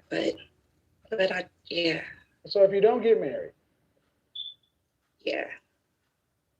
I'm gonna ask you the same question I'm asking everybody else. I know. 65 comes. How you gonna get to the end of life? Yeah, right. How? Yeah, I know I need a man. I know I need a husband. It's not like I'm just like out Oh, here you trying need, to have. no, what you're saying right now is you need somebody else's money, which is fair. But Oh, what you haven't said is what he's going to get for providing you security. uh, well, I'm a FBI. Huh? Loyal. I'm not a mercenary. So, What? you said because the topic was about mercenaries. So I'm like, I'm Yeah, loyal. well, I'm yeah, not. you're not a mercenary, man. You're definitely moving in your own best interest. Oh my. You're moving in your own best interest above everybody else. Oh my. That's not fair. It is fair. It's man, you have 4 kids from 3 different guys. I know. All right, I and you're would. talking about, and I asked you how, if you don't get married and you reach retirement age and you can no longer work, physically you can earn not another dollar. How are you going to pay for yourself from 65 to 85? I mean, hopefully my stocks pay off, but Your what? you know, Hopefully your what's paid off? like my stocks pay off. I'm invested Your in stocks pay stocks off. pay off. So Yeah, like, but hold of on, course hold I know on, I need hold a husband. on. Oh, We don't overtalk me, man. I'm sorry. See, when y'all start getting, when the truth starts coming out, y'all start wanting to overtalk. What do you mean your stocks? Like I have investments in stocks, and I'm saying hopefully that Okay, how much do you have in investments? right now 25K. Okay, you understand something that you have nothing. Right, You only have money in investments once you cash them in. What you have is right, on paper. And at 34 years old, you have $25,000 on paper. right. On paper. Yeah, You're going to need 2.4 to 2.5 million dollars to live from 65 to 85. you're 1.9 right. to 2.4. Where is that money going to come from? And I guarantee you that 25,000 can't grow to 2 million. Yeah, I know. You So know, where's it going to come from? for my husband, me and my husband, I'm good. I'm good. Okay, so hi husband, here 4 kids from 3 different dudes. What is he going to get for having to save you from the streets? Ooh, Oh, I mean, is that not what he's doing? right. You're Okay, right. what's he going to get? A man that has to get out and provide for you and 4 other children who will be his stepchildren and provide enough to where you don't hit the streets. Instead of keeping all that money for himself or going to get a young, fit, feminine, friendly, cooperative, submissive woman with no children and making his own legacy, what is he going to get that's so great and wonderful that makes him want to take all those chips and bet them on you? You're right. You're I right. know, I know I'm right, but what you ladies keep saying is you're right, but you won't answer. Because I don't really have an answer. I can't And really the say answer is anything. nothing. Right. Just say nothing. Nothing. I mean, Okay. it's not that you don't have an answer. The answer is I don't have anything. Right. I want a man to go out there and I want him to come save me. Yes. All right, then and that's fine. Fine. I'm good with that. I'm good with that answer. It's more truthful than a lot of women. But are you moving through the world like that? Are you moving through the world with that level of humility? Hey man, save me from the choices I made. Are you moving through life that way? In like the last 6 months since watching you, yes. Yes. I had to humble myself. Yes. All right. Yes. Then what's the value proposition in the last 6 months? All right, I'm gonna save you. What do I get? Help me with that answer. Book a session for that one. No, see, that's the thing. And I'm Good saying this point. joking because the thing is, see, and I'm gonna just say this, man, a man with 4 children would be required to be able to provide for all those. But you ladies can go have kids with no plans, walk through life like it's a game, laughing it off, joking it off. It's not funny. You're right. Not. It's really not. It's kind of crazy that even at this point, I'm like, well, when are you going to start? When are you ladies going to start taking life seriously? I mean, something as simple as changing a smoke detector. You watch my show. Why is that thing beeping like that? Because my brother hasn't changed it yet. I know. Why don't you call it? Why don't you? How far up is that? It's pretty tall. I'm not that tall, Calvin. I'm not that. Then go get a goddamn ladder. And see, what I want you guys to understand is why the smoke detector is so symbolic. That would annoy a man, but women will sit in shit and wait for a man to come fix it and then still fix your mouth so you don't need a man. You need us for everything. I agree. All right, then how are you walking through life like that when you deal with date with? Are you dating anyone right now? No. Okay. Yeah. Well, all seriousness, because you got to know that your children, men look at the father and say whether or not they want to deal with you long term. Right. Right. So I don't want to go down that path, but let's just go down the path of, let's just say, in this sake of argument, that marriage is not in the cards for you in this lifetime. Okay. Then what's the rest of life look like for you? Traveling and kids, I guess. I love to travel. Traveling where? I mean, wherever I travel a lot, so I don't know places I haven't been. I don't know where that means. Is who's gonna have my grandkids? Travel meaning where, man? Like the United States. I mean, I have a passport. I haven't been outside of the country yet, but traveling, seeing things I haven't seen before. See, this is the difference between men and women. If a man had 4 kids and no one was coming to save him, he'd be thinking about getting a second job and stocking away everything else. Y'all thinking about fun. I have that. I have that. Yeah. You have $25,000. You have $25,000 on paper. No, I meant a second job as well. Ma'am. What I'm saying is travel. Oh. That's not a priority.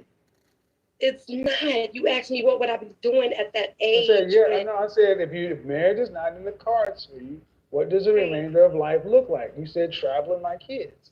Well, your kids are going to grow up and have their own lives. God willing. They'll leave you, as they should. Leave you sitting by yourself. Then what does life look like? Lonely. And this is the problem. And my point is because there's a book called Promises I Can Keep, why poor women choose motherhood over marriage. And there's a concept called the village wife. A lot of times women have children to fill up their lives, but then they end up making their children's, living vicariously through their kids. Your kids are there for you to raise them so they go out and be healthy, productive citizens. They're not there to supplement you. And if you can't get yourself together to where you can get a man to end up working with you and cooperating with you for the rest of life, that means you're going to end up, like you said, by yourself or lonely, but that's a choice too. See, all these choices come down to being serious. And maybe you're just a lighthearted person, or maybe you're just nervous or whatever, but a lot of you ladies aren't serious. I couldn't imagine having 4 kids and being as carefree as some of you ladies sound. I couldn't imagine it. Y'all act like it's like, oh, just happened. I was young. What? I mean, that's what some of y'all, you gotta admit that's how you sound. I was young, whatever. All right. Because I can't change the past, right? So I have to accept what I have. My package is 4, right? So I have to keep it real with myself first. So I'm light about that. Yeah, that's true. You got to do that. But how's your interaction with the children's father? Is the father in the kids' lives? Yes. Yeah. All right, cool. So if you're going forward and if if you do, I mean, if you do want to date, you have to be, we all must be, if men and women have to be assets to one another. Right. And that's what it ultimately comes down to. If you want a man to be in your life and be an asset to you, you must be a net asset to him. I agree with that. Yeah, So, I agree. and unfortunately, because the way your life is particularly laid out right now, you have more liabilities.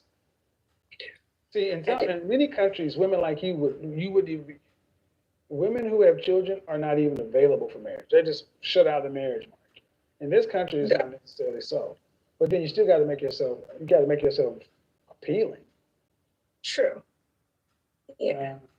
Now I do want to ask, why the short hair?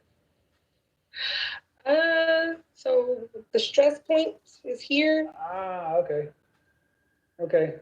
What was that? What was that guy from Drew Hill? Every time I see the short blonde hair, it's either her or Jada Pinkett. Cisco, don't you Hey, dare. I mean, his was platinum though. His was platinum. Yeah. Come on, let's do it. Let's do it. Let's do it. Thong, thong, thong, thong. Come on, let's do it. Thong, thong, thong, thong.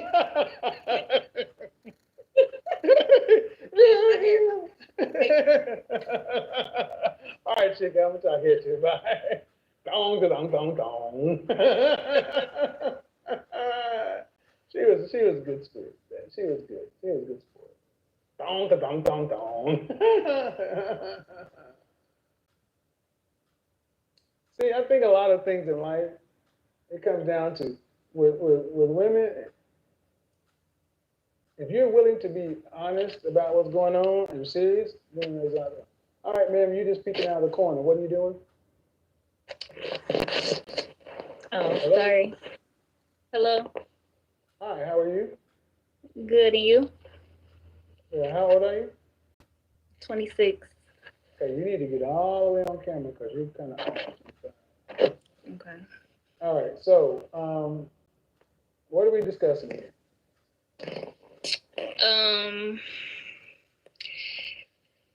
I guess it was the Dating broadcast. mercenaries, or are you tired of being alone? Which one?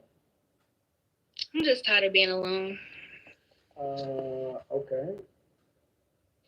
So I need you to hold the phone right there. When was your last relationship? It was, let's see, about 2 years ago. How long did that last? 2 years. Who ended it? I did. Why? Okay, you're gonna give a quick way to answer because I got to get on through this. It was better for both of us. Mm-hmm. All right, well, you're tired of being alone. What you doing about it? Yeah, I just figured it was best for both of us. What are you doing about it? Just working on being a better me. Okay, well, you've been doing the single for work. 2 years. Okay, when's that work gonna be done? I mean, I tried dating, but he just wanted to have fun, and I kind of more of a relationship. You like dogs or cats? I'm a dog person. Better get a lifetime supply of Alpo. Why did I say that? Because, young lady, you ladies act like life is supposed to come to you. I'm working on being a better me. You're 26. 26 is why I call it the danger zone. You need to focus. But many of you young ladies are lazy when it comes to dating. You got all these lists and things you want, but then what are you doing to actually put yourself out there?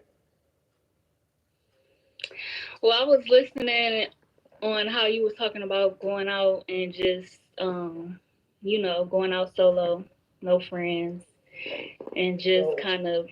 Yeah, but do you do that? That's a yes or no question. I've done it once. Okay, so in other words, you're doing nothing. Okay, well, I can't help people. Two things I can't fix is coward and lazy. So if you're not going to do anything, that's why I said lifetime supply of alpha. I can't fix coward or lazy. Can't fix coward, can't fix lazy. I'm going to get you back on the soul. Hello, how are you? Soul Chima? Oh, yeah, I'm good. How are you? Hey, how are you?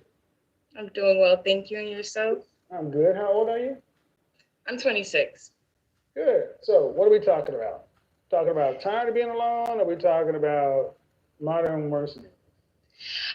Actually, so there was a lady who joined the call earlier today, and I kind of agree with her as far as well what y'all's conversation, um, and how y'all were speaking about the older generation kind of failed us as far as like teaching us how to, properly prepare for marriage.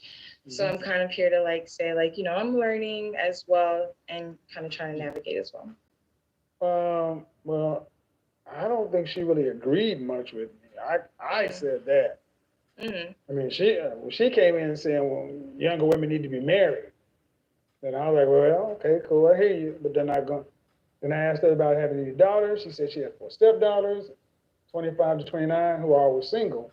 I'm like, well, all right. So, what do you want to be married one day? Absolutely. So definitely, for sure. Was One day. Was your mother married? My mother was married. She's divorced now. Was she married to your father? Yes, she was. How long were they married? For about 10 years or so. About 10 years. So when you speak to your mother about dating, relationships, and men, is she happy, upbeat, optimistic, and joyful? Yes, but I also do come from a very strict traditional background. So earlier you were talking about how, like back in the day, men or women don't really have to prepare for marriage. They're kind of just already ready. I completely agree with that. When I was growing up, I always knew that, well, I kind of knew that my parents would like find someone for me. However, since like living in America and everything like that, they kind of letting me like, look for love.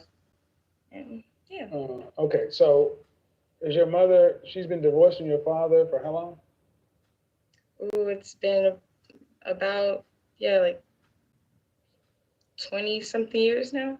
Has she had a boyfriend or a significant relationship since? Yes, however, it's been a few years.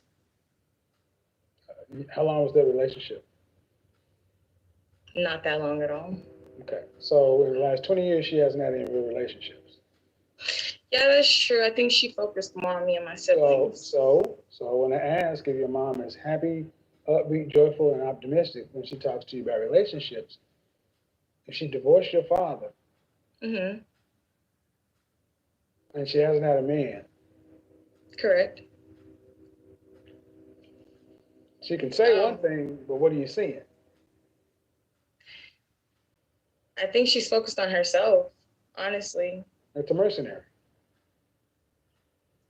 True. It's a mercenary. Because you say you were raised in a traditional kind of place, but your mother divorced your father or your father divorced your mother? Situation was pretty bad, so it was definitely my mother who left. Okay. I don't want to pry too much. Are you saying the situation was bad because you witnessed it? Yeah. Okay. But okay. All right. I often hear young ladies idealize their mothers. What did your mother teach you about relationships if she's not in one? Can't keep one. So that's actually a good point that you make. I know. You actually, well, I had to learn, like, okay, if my mom is living like this and, so in other words, you got to answer the question before you do. Okay. What does she teach you? So what she taught me is, what I learned is that you definitely can't be in a situation that you're not happy with. Especially if it's not healthy. No. Okay. No. Move on past your mother, and because see, I don't want to go down that path. I don't want to ask what the issues were. Were the police involved? All right, then we move on. But since then, what is she teaching you about men? Because that ain't all men. That ain't all relationships. I don't want to go there. Okay. But what else? She always, well, she's taught me to find somebody who loves me, find someone who will care for me, support me. What does that mean? What does that mean? Huh? I need to make sure that I find a man that I'm basically not doing all of the work. So she taught you. So she taught you. Thank you. Mhm. Somebody who will love me and support me. When it gets right down to it, here comes the fears. Somebody that's going, I'm not going to do it. So come on. I know where we're going with this. You're saying one thing, but you were taught another. Okay. You said she was joyful, optimistic, upbeat, but she told me to find somebody who loves me, Mhm. somebody who's going to support me, Mhm. but you're supposed to be the support system, not me. You are my support system. I'm not your support system. Mhm. You're supposed to love me. I'm not supposed to love you. I'm supposed to protect you. You're supposed to love me. Okay. You are my support. I'm not your support. And then somebody where I'm not going to have to do all the work. You're supposed to work for me. Mhm. Agreed. You said you were raised in a traditional kind of way. Mhm. I'm not hearing any traditional anything that your mother's teaching you. She ain't living it because she don't have a man. And I was just about to say that. So she can't live it, but I mean, Yes, she can. based off of Yes, she can. She could have. Okay. Yes, she can. She could have found a man. By finding a man. Thank you. Because children don't learn from what you tell them; they learn from what you see. Mhm. At 26 years old, you're no closer to being married than you were at 23, because you don't even know what you're looking for. I believe I know what I'm looking for. Okay, what are you looking for? So I'm definitely looking for a man who has more than what I have for myself. What does that mean? Say again. What does that mean? So I have this, I guess, vision for myself as far as how successful I need to be. And I feel like the man that I find either needs to meet that or exceed that by at least times. What do you have? What do I currently have? Uh-huh. So currently I have like a job. Like, you mean like physically, like I have a job? You said you didn't meet a man that has more than you. What do you have? So I live in my own place. I have my own cars. Okay, hold on. You own a home or an apartment? I'm in an apartment. Okay, you own cars or car? A car. Okay, you have an apartment or car. Did you go to college? Yes, I did. Did you graduate? And I'm currently, yes, I did, with the bachelor's, working on a master's, business administration. A master's in what? I'm either gonna do a master. Well, I'm working on a master's in finance. Sorry. Uh-huh. So you got a car, an apartment, and did you get scholarships or do you have student loans? I do have student loans. Uh-huh. I did get scholarships as well. But I'm in debt. Yes, I get your point. How much are we talking? 10, 20, 30, 40, what? Oh, I'm up there. What's that? Oh, I'm like 60K. All right. So, in other words, you're a 26-year-old woman. How tall are you? I am 5'5". Dress size? You say again? Dress size? Oh, dress size? I don't know, like 12. I don't know. 12? How much did you weigh the last time you weighed yourself? Like 190. How many children would you like to have? 2. Mm-hmm. And after you're pregnant and married with your first child, do you want to have to work to pay significant bills? Absolutely not. Okay. What percentage of the overall financial load do you want to have to be responsible for an Less than 30. Less than 30 could mean one. Which percentage? 30 or less. Well, ma'am, you cannot work after you're pregnant and then be responsible for 30% of the family financial load. Those two numbers don't match. How not? Well, if you're not working, at what age do you plan on going back to work? Okay, so I see what you're saying. Yeah. So what percentage of the overall family financial load do you want to have to be responsible for a lifetime? And 30% means if your income goes away, the family takes a substantial hit. 30%, you cannot, a ship can't even stay with 3 compartments. 30% compromises it. Mm-hmm. So what percentage of the overall family financial load do you want to have to be responsible for? I mean, if you don't make it, it doesn't compromise, meaning you don't make it. Okay, quick question. I'm so sorry. Huh? So if I'm responsible for 30%, leaving us with 70%, that we can't live off of that. It's going to substantially change what happens. 30% is beyond the tipping point. So what would be a good percentage for a woman? I don't know, ma'am. I'm asking you. You said you don't want to, after married, pregnant, you don't want to have to work. So, okay, let me change that statement. I don't want to have to work like a job to where it's like. Ma'am, I just need to know what percentage of the overall 30%. So you want to be responsible for 30% of the family stress. So that means your daughter or your son has a car. You want to be responsible for 30% of that. They go to college. You want to be responsible to pay 30% of that. You're responsible for 30% for the rest of your life. So that means you're going to have to work through 65. All right. What state do you live in? Texas. Texas. How much does it cost to have a middle-class family of 4 in Texas to live a middle-class life? 50 to 60K.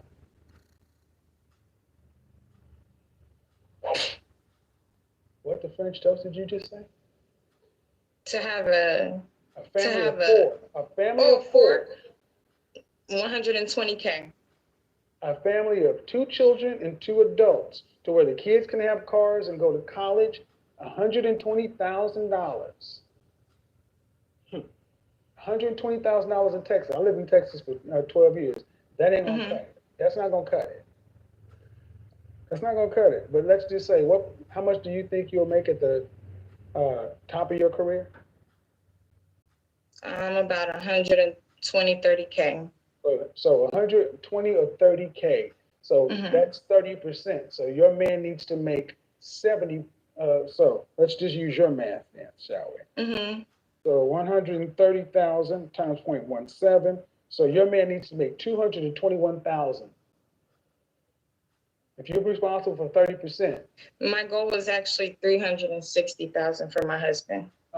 What percentage of men earn that amount of money? Top 5 to 1%. Top 1%. Ma'am? You care if he's black, white, Asian? An astronaut. Yes. What do you want him to be? African American. And you're dress size 12. Yes, very curvaceous woman. Yeah, how curvy you are, you're almost 200 pounds, and you want a man who's making $360,000. So I got a question for you. What does a man who's making $360,000 or more want from a woman? Nothing.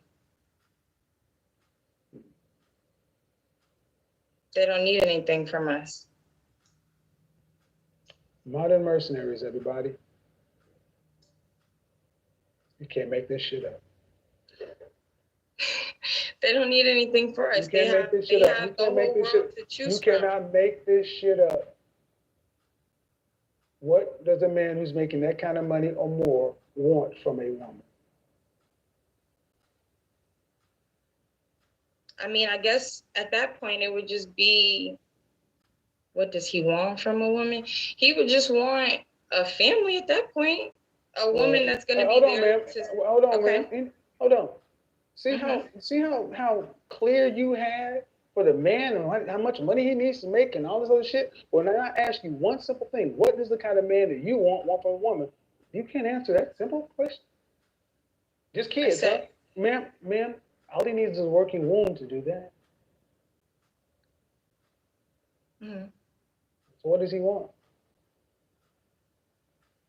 It would be basically somebody he could come back to for his support, somebody who's going to basically care after the kids while he's out there working. What's your longest relationship? My longest relationship is the one I'm in now. And I guess you could say that that's it, a little over a year. And how old is he? He is 25. All right. So he's a year younger than you. What's the maximum age difference you want between you and your husband? Maximum? So for me to be stable, I would have to be looking at a guy that's like over 10 to 15 years older than me. All right. So You can't make this shit up. And you say that confidently too. I want to make it $360,000. First off, you do realize that these men don't want women way more than they do. Okay. Period, point blank, end of sentence. Number one, Uh-huh. number two, they don't want women that are not traditional. Okay. You're not traditional. I'm not traditional? Oh no, you're very modern. How so? Please tell me. No, well, the fact of the matter, you're single at this point. And we went through how you were raised. You're not traditional. You're dating a guy who's a year younger than you. You're not traditional. See, traditional women by your age would have been married because marriage is a requirement for traditional women. Absolutely. Men are not optional. You have a dream. You have, no, don't so. You have a fantasy, which is fine. But you're trying to find a man in the top 1% of women. And this man has the option of the world. So first thing he wants from a woman is like most men want from women who are cooperative. Cooperative, traditional. Then fit, feminine, friendly. You fail the fitness part. Okay. So automatically, you have to compete with the women that are around that man. So why would a black man who's making that kind of money, skip over all the plethora of women who were raised to be there with him, who didn't have the kind of family thing you're talking about, whose mother actually has modeled this kind of stuff, who actually knows what a man wants, other than just who can answer the questions I'm talking about? Why should he skip all these women and choose you? So most of your questions have been like, I guess, about my current situation and how I grew up. But I mean, if we're talking about traditionalism, right? I was raised to cater to men. I asked you, why should he skip over all these women and pick you? I asked you all these questions because of how I was raised and how I was brought up. You were raised by a divorcee who hasn't had a relationship for 20 years. Okay.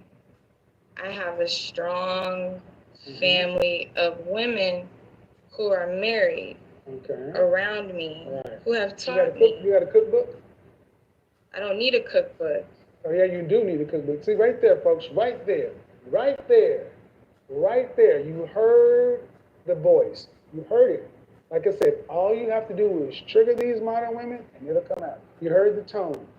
Thank you. I don't need a cookbook. You have. Yeah, you need Jesus. Oh my God. 200 pounds. I don't need a cookbook. You don't need nothing from me. That's why you're dealing with a 25-year-old, because a man who's serious will not deal with this. Look at this shit like, I don't need a Get your 15 minutes of fame. Oh my goodness. $360,000 now for the low price of $360,000, you'll get a woman who's not 30, 40, 50. She's $60,000+ in debt, guys. And that's before grad school. Then you get the benefit of her having her consumer debt, her credit card debt. Then the fact that she's a whopping size 12. It's curvaceous, but it's 12. And she doesn't even have a cookbook. She doesn't need a cookbook because you're making all the money. All she has to do is sit there and give you starfish sex and a size 12 body. And you should be happy to get that. Matter of fact, you should skip over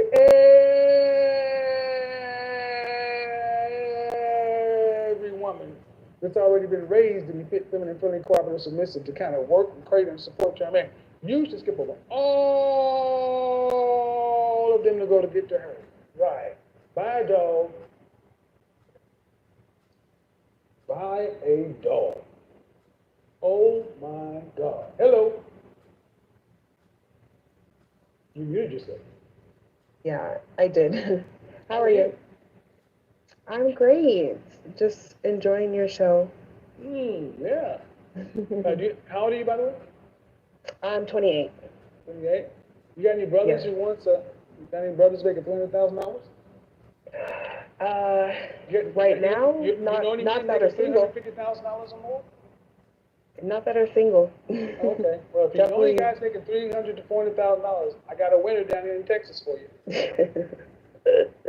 I'm just kidding. Yeah, couldn't resist. I don't think so. I don't think so. All right, so That's what do we funny. got, man? What's going on? Well, I agree with you. I definitely think that it's hard for these young women to not be mercenaries and to themselves. And it's just really sad to see them kind of setting themselves up for failure. And I actually had a friend, I showed her one of your videos a couple weeks ago, and I enjoyed it. And she actually was talking to me about her boyfriend, getting advice, and I was trying to tell her, like, oh, you should really stay with him. Like, I've been with my guy for 10 years. Like, just trying to show her, like, some of the stuff that you were saying. And she actually proceeded to block me the following day and didn't want to talk to me, didn't want to do anything with me. So she did you a favor. yeah, she definitely did.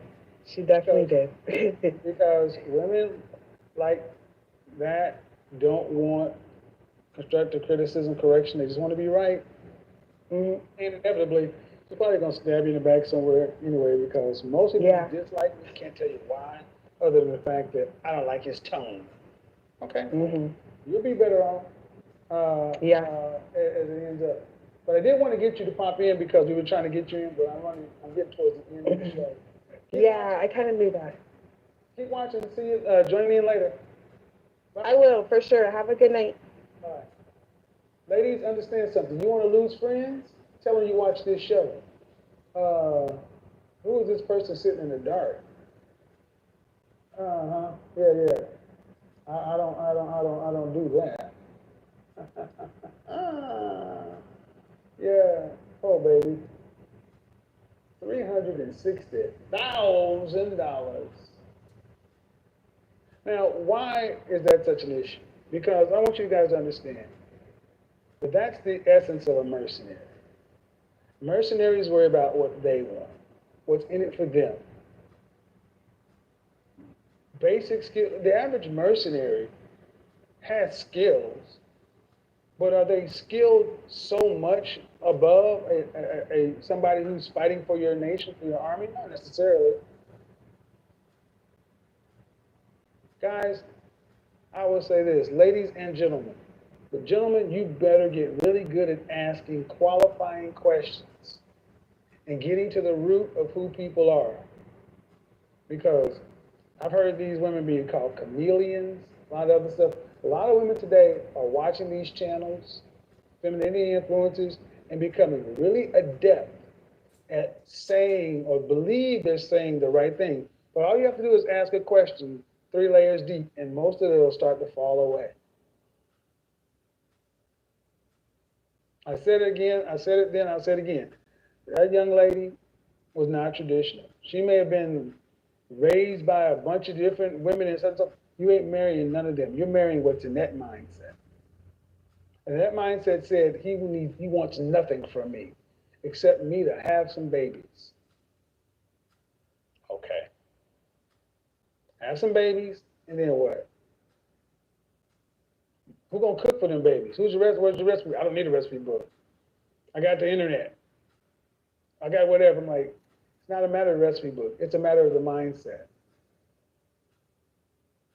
So you guys need to be on the watch out for this kind of stuff. And I would tell you, just like I said about the mercenary, she filled both categories.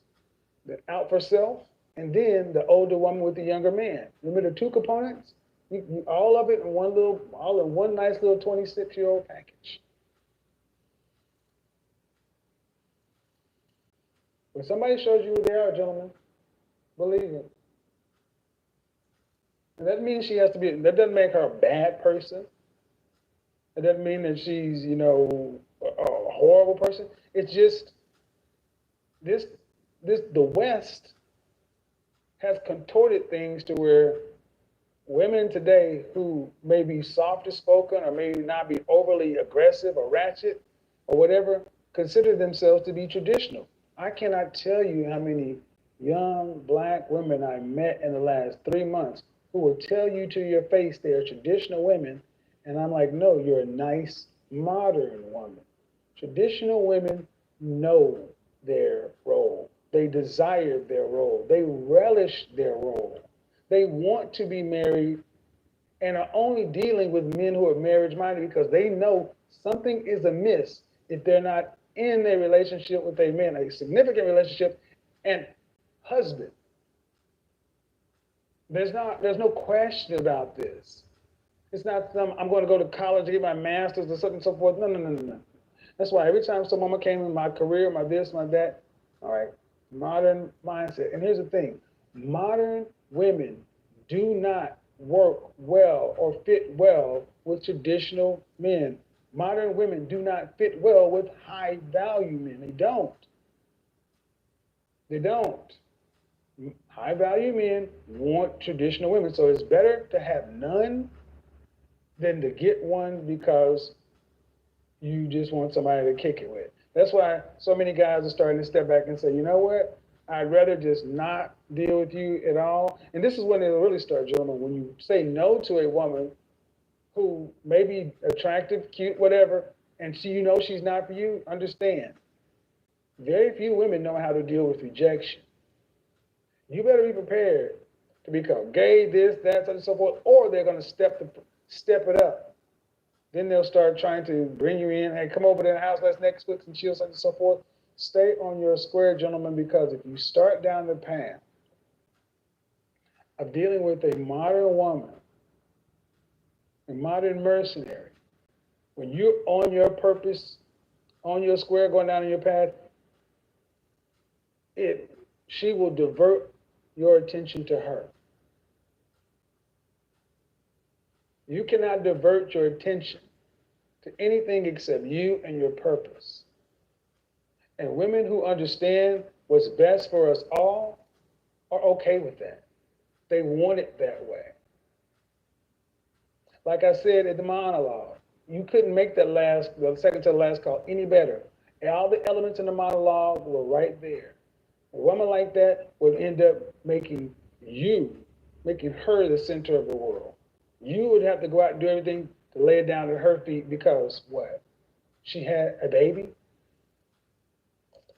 So, young lady, don't get upset because it is what it is.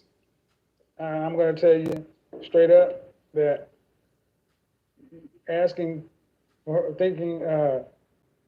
wanting a man, this woman said $360,000. I want a man who's going to have at least what I have. Texas breeds women like this. That's why I went down to Houston. Between Houston and Dallas, it is wrought with these women. In Dallas, you're going to find the more Christian version. I've already talked about the women in Dallas. Then in Houston, the finesse capital of the world, right? And then the only other place is Chicago. You can just take I-35 from Chicago to Dallas and go 45 to Houston. Mm-hmm. Yeah. So, gentlemen, hey, good show. Stay on your square, get what's good for you. And for you ladies, you understand something. Moderate, there's not really much to be said. Wait a minute. There's not really much you can say for somebody saying they want $300,000 from a man. You better be a bona fide LA 9 or better, and you better have a solid, tight dress size 4, dress size 6. You better. I don't care about this voluptuous son. You better be yes. $300,000. I want you guys under $360,000. I want you to understand. That's $30,000 a month. That's $7,500 a week. She wants a dude that's making $180 an hour, and you are dress size 12 before children. Before children. Now after children, you gain that 30 to 50 pounds. Oh, but I guess that's right. You make a $300,000, she's gonna get your money. You're gonna go get a mommy makeover or something. Man, get the fuck out of here. Or you better understand. So here's what we do. That was a good show. You can't make this shit up. You can't make this shit up, man. You can't make it up.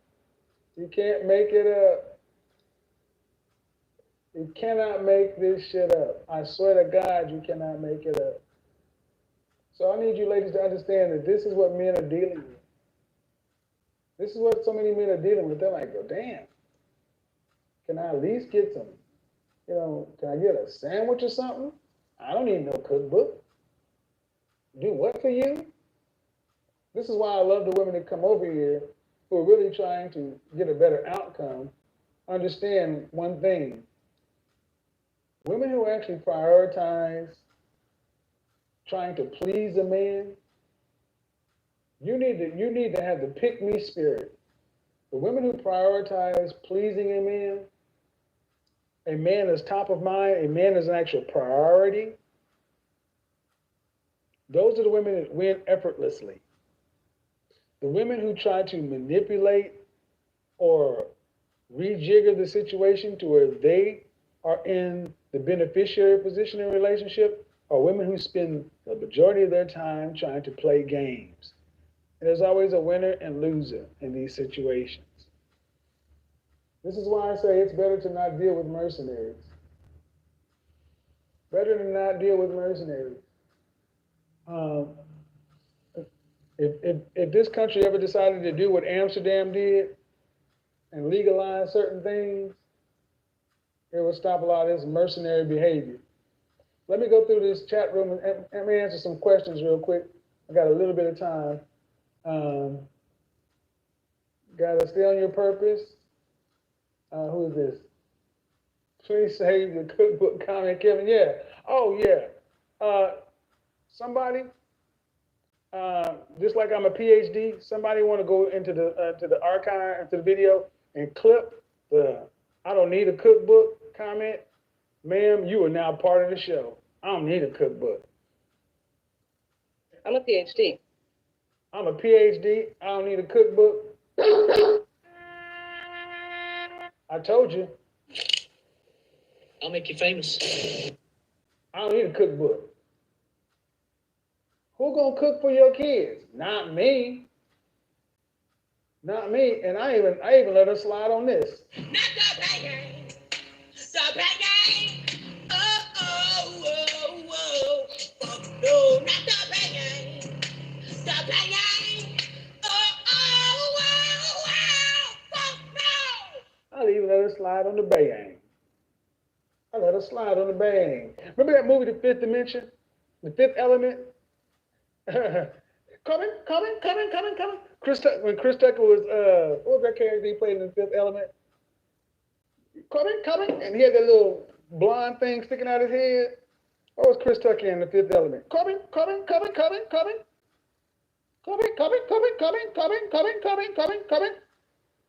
Blossom Paradise. You're going to call her Blossom Paradise. You're going to call her the Blossom Paradise girl. Blossom Paradise. What was his name? What was that dude's name? Rowdy Ricky or something? Ruby Rod. Coming. Coming. Chris Tucker, Ruby Rod sings the bayang. Coming. Blossom Paradise. I'm going to hell. Y'all are horrible. I am going to hell. Oh my God. Oh my God. Oh my God.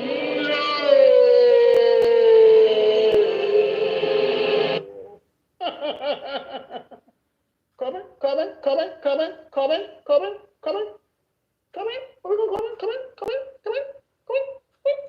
Remember that on Family Guy? Coming. Ruby Ride. Blossom Paradise.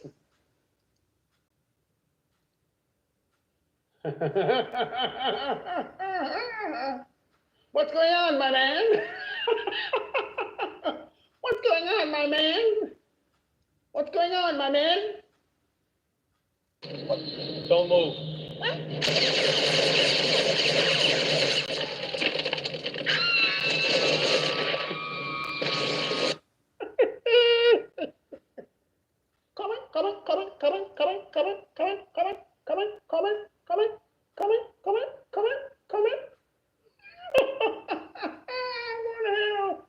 I'm going to hell. You guys should not be encouraging this shit, man. Stop it. Just stop it. I want a picture of that. I got to get a picture of that. Hold on. I got to get a picture of that before we go. Shout out to the Bayang girl. So I'm gonna put that on. I'm gonna add that. I don't need the cookbook. I don't need the cookbook, and you're gonna have it right there. She don't need the cookbook. I don't need no cookbook. I don't need no cookbook. That's crazy. That's crazy. I don't need no cookbook. I got Googles. Y'all wanna know what I'm looking for? I'm gonna show you what I'm looking for. Here's what I'm looking for. Blossom Paradise, that thing on the forehead, little knot. Let's do it. Let's do it. Let's do it. Not the banging. The banging. Oh, oh, oh, oh. Fuck no, not the banging. The banging. Oh, oh, oh, oh. Fuck no. Coming. Where you going, coming? Where you going, coming? Coming. I'm gonna get out of here, man. We ran long tonight. I was a little bit late, but that was good. That was great, guys. I appreciate it. That was fun. Until the next time. Peace. Coming. We are out.